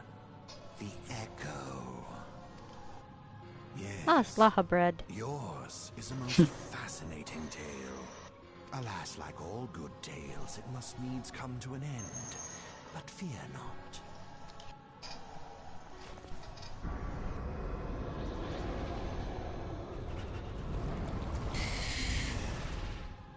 Here, feel the presence of evil. For the end of your tale is but the beginning of another. The tale of the crystal's demise. Too bad your creature's already dead.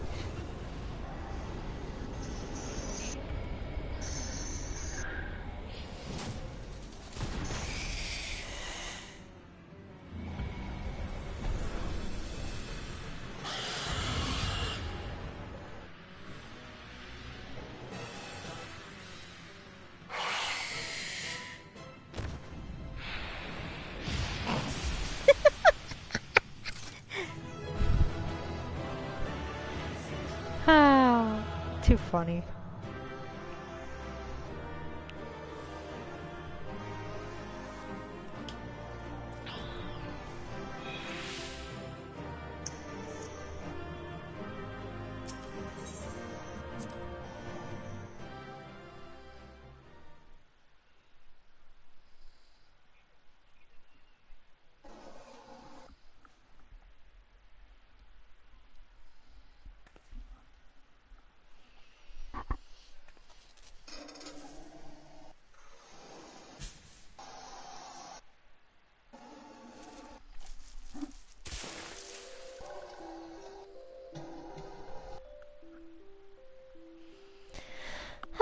Finally, fresh air.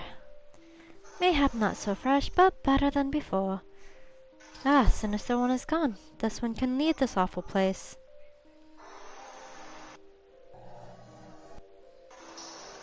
Dead Walking One vanquished the Many-Legged One. This one is grateful to Walking One. This one is called Prixio, eldest of these ones of Little Solace. And Echo.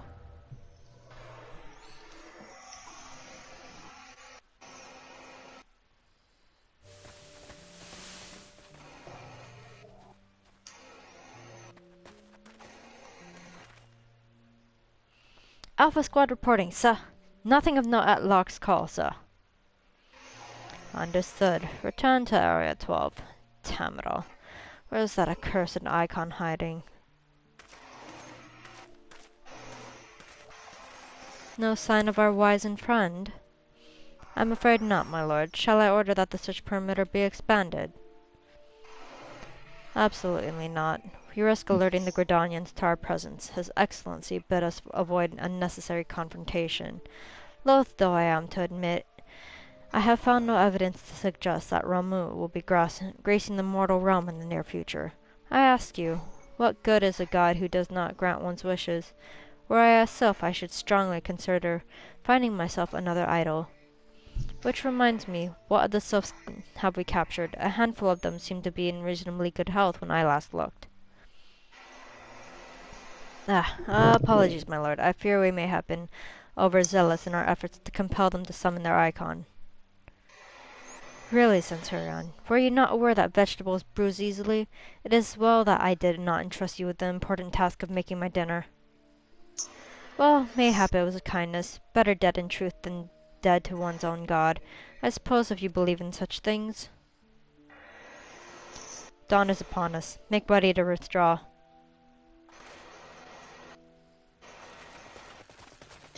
Pray return to Castor Meridian. Useless. We are so close to completion, I can fair taste it, but at this rate... No, I must be patient. Our efforts will bear fruit in due time. What was it you always said? Ah, yes. Though it mean bringing down the very heavens, who shall challenge the limits of possibility if not we? In that alone you were right, Garland.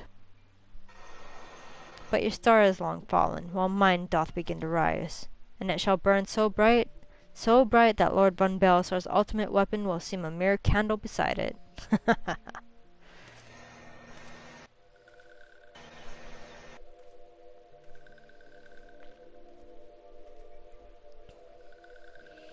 Those walking ones did for Noxia. This one is certain of it. This one fears that other taken ones also suffered the same fate. This one is convinced. Walking ones have black hearts. Seek only to harm these ones. Walking ones are not to be trusted. Now, Neuraxia, do not pass judgment too hastily. Not all walking ones are alike. Though there are evil ones among the walking ones, there are good ones also.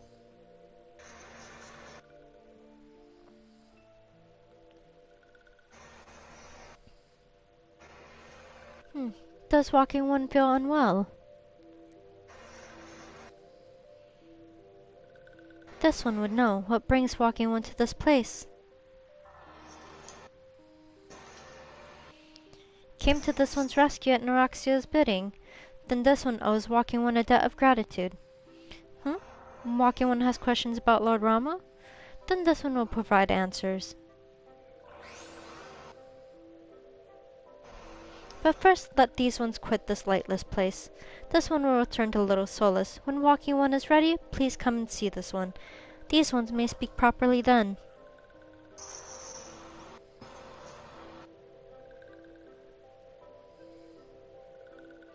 Then it is settled. Let this one accompany walking one outside.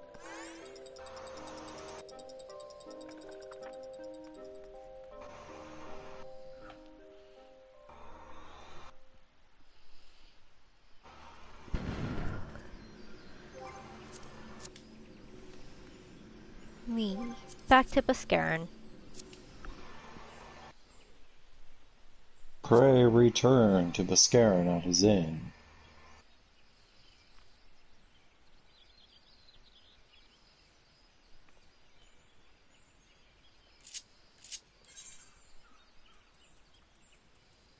Zero.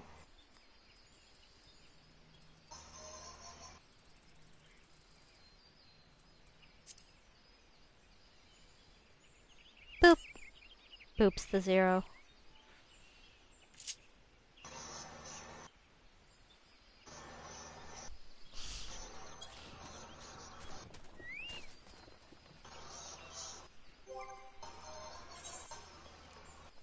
Man, people just be handing me money.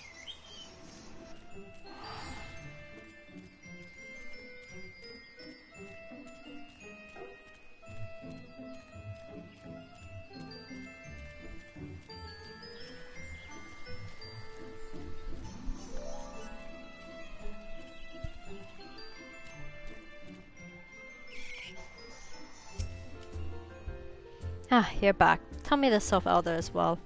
Thank the gods for that. I don't rightly know what to make the rest of your tale, but I'm full glad Frixio didn't come to any harm. Ah, but there I go, tempting fate. Run over to Little Solace and secure us peace with the Sylphs before else befalls, say. Rest assured, I'll send word to our friends of Charlene and the Twin Adder both. You've done Gridania a great service this day, lass, and earned yourself a place of honor here at the Druthers in doing so. Be sure and come by whenever you feel like a drop of Kikian firewater.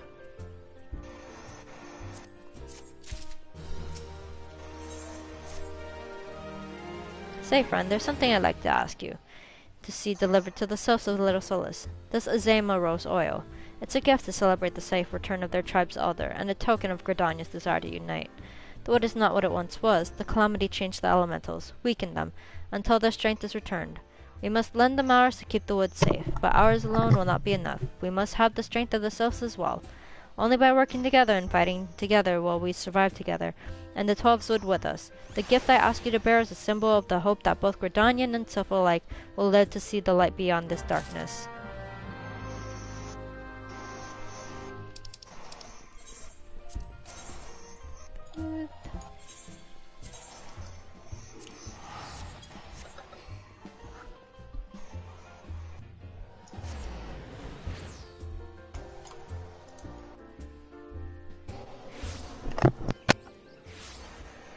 And back to Little Solace.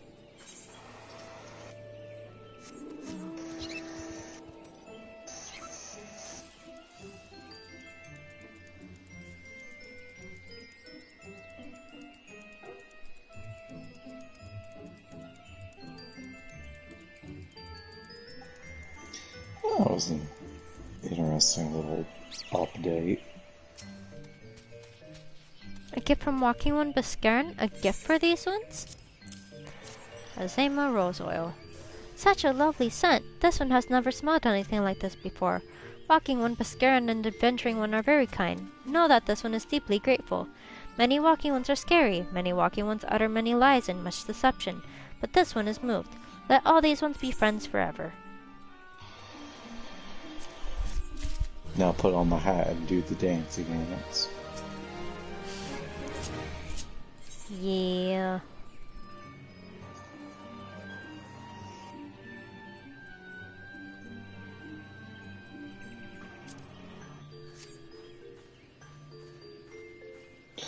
Alright. Back in the max layer. I can save. This one has been expecting Walking One. This one fetches Elder One.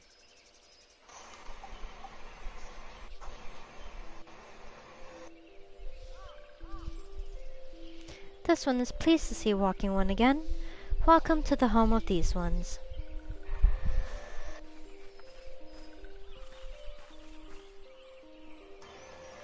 Ah, there you are. We have just been hearing tell of your deeds of daring do. Well done. Ah, the Walking Ones who aided Noraxia. This one is grateful. A pleasure to have been of service. If you don't mind my asking, how did your misadventure come about? This one does not mind. The misadventures, as Walking One calls them, of this one began when Imperial ones entered the wood. Fearing trouble, these ones decided to watch the Imperial closely. But these ones watched too closely, and Imperial ones noticed and tried to catch these ones. Having nowhere else to hide, this one fled into Totorok, would that this one had not. In Totorok, a sinister one robed in black tried to feed this one to a many-legged one. A sinister one robed in black? Why do I have the feeling I should be more worried about that than I am?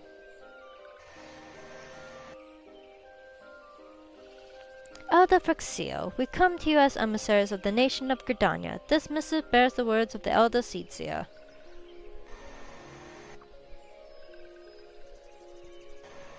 This one sees. So Walking Ones of Gridania are fearful of Lord Rama. Plainly put, yes, your people summoned the Lord of Levin but once, yet that single occurrence occasioned great alarm. But it's not as if the Gridanians dislike you or anything. Actually, it's just the opposite. They think of you as friends, and they don't want anything to get in the way of that. That's why the Alisae wrote to you. This one well knows and respects Horned One, Kan Sena. Be assured, like Walking Ones of Gridania, these ones have no desire for conflict. These ones resorted to summoning Lord Rama to protect the wood from Imperial ones. This one counseled against doing so, but was not heeded. Against this one's wishes, Lord Rama was summoned, and all those ones who took part became touched ones. These ones want so desperately to turn touched ones back to normal ones, but did not know how, and still do not know. Touched ones, meanwhile, wanted to turn these ones into touched ones, and did know how, so this one fled to Little Solace with all those who did not wish to be bound to Lord Rama. But walking ones of Gridania need not fear touched ones or Lord Rama. Unlike other primal ones, Lord Rama is not callous or cruel. So long as the walking ones do not trespass on these ones' ancestral homeland, where touched ones reside, walking ones will not suffer thunderous judgment.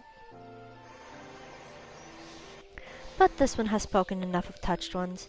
This one would speak instead of these ones. As this one said, these ones desire peace with walking ones of Gridania, and so these ones ask for a chance to set things right. By way of an addendum, mortals who are tempered come to take on the qualities embodied by the primal in question. In the case of the sylphs, Rama's influence has made them fiercely protective of their homeland. That explains why they're so hostile toward trespassers. But what about the abductions? A fine question, Ida. The abductions are, I believe, an expression on the tempered sylph's desire for reconciliation, another quality traditionally associated with Ramu, in the crudest manner imaginable. They seek to bring their fellows back into the fold, a timely reminder that the challenges posed by each primal are unique. Elder Frixio, we thank you for making your will known to us. The people of Gridania will rest easier in the knowledge that they and the sylphs are united in their desire for peace. Wishing to cooperate, this one has written down the feelings of these ones. Please see that these feelings are conveyed to Horned One Akane Sena.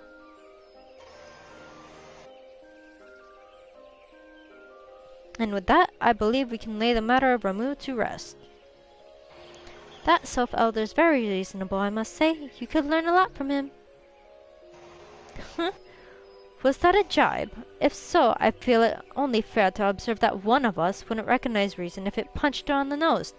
Did I say fair? I meant reasonable.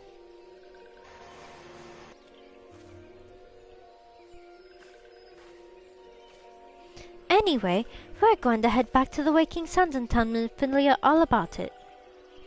Fear not, we will be sure to mention the instrumental part you played in all of this, and while we see to that, we should appreciate it if you would deliver Frixio's missive to the Adder's Nest.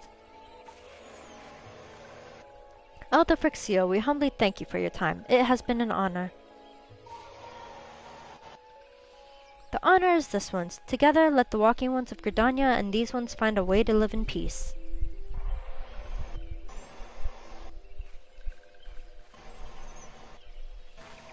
Please wait, Walking One. This one has yet to give Walking One a token of this one's appreciation. When these ones summoned Lord Rama, these ones were gifted this crystal.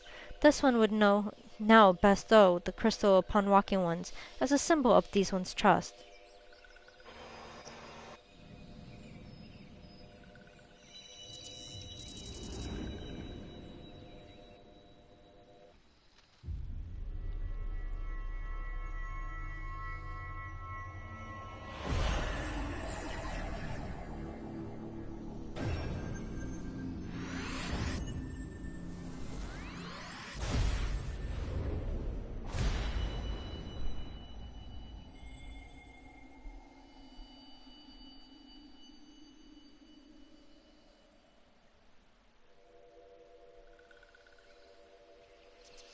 This one was not mistaken about Walking One. Walking One is destined to walk a fate far crueler than this one can imagine. A brilliant light from within Walking One enveloped the crystal this one saw.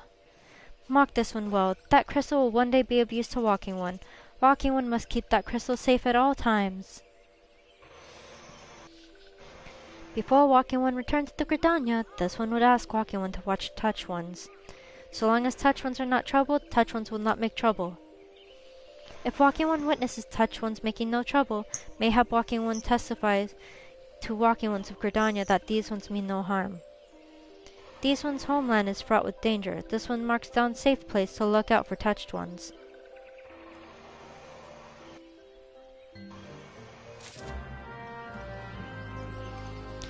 Whew. So, who's still awake?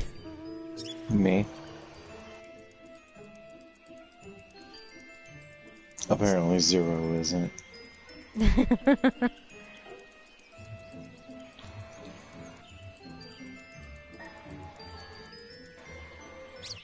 Apparently Zero is not.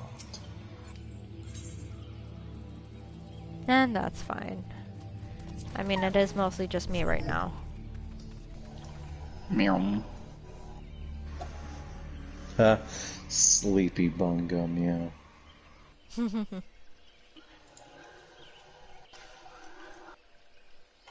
I didn't know y'all moved, I'm sorry. I know, we know because you were asleep. Yeah, no, after we're done, I gotta go take care of some chores and then go to bed. Okay, that's fine. So I'm gonna wait until we're done, though. I'm not gonna just disappear. I was gonna say, I mean, we're basically done. Again, I will wait until we are officially done. Until we're officially done with the stream. Yes.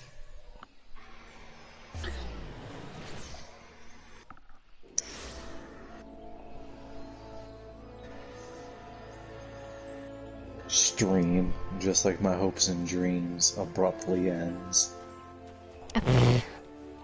Me too.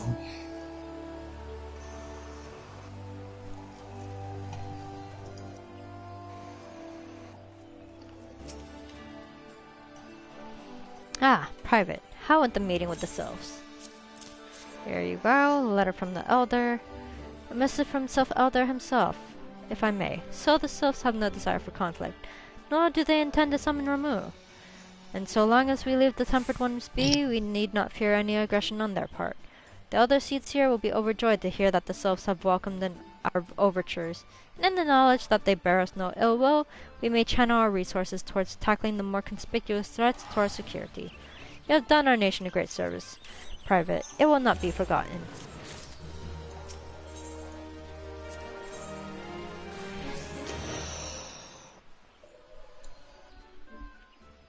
Sylphic folk have long been friends to Gridania. The mere thought of being at war with them pained the Elder Seedseer to no end. But owing to your efforts, she will be able to rest easier, being the benevolent soul that she is. My lady will surely try to find a way to reverse the tempering process. Once again, I thank you. Had the Scions of the Seventh Dawn not offered to mediate between our peoples, suspicion and doubt may well have led us into needless conflict. Pray, pass on my regards to Lady Minfilia. Hello? Hello, can you hear me? It is I, Minfilia. Ida and Papalimo returned some little while ago, and they wasted no time in regaling me with the tale of your exploits. Thanks in large part to you, the name of one primal may be struck from our list of enemies, and the Gridanians may turn their attention to more pressing matters. Well done. Yet the end of one tale is but the start of another. Pray return to the Waking Sands at your earliest convenience. I would apprise you of the present situation in person.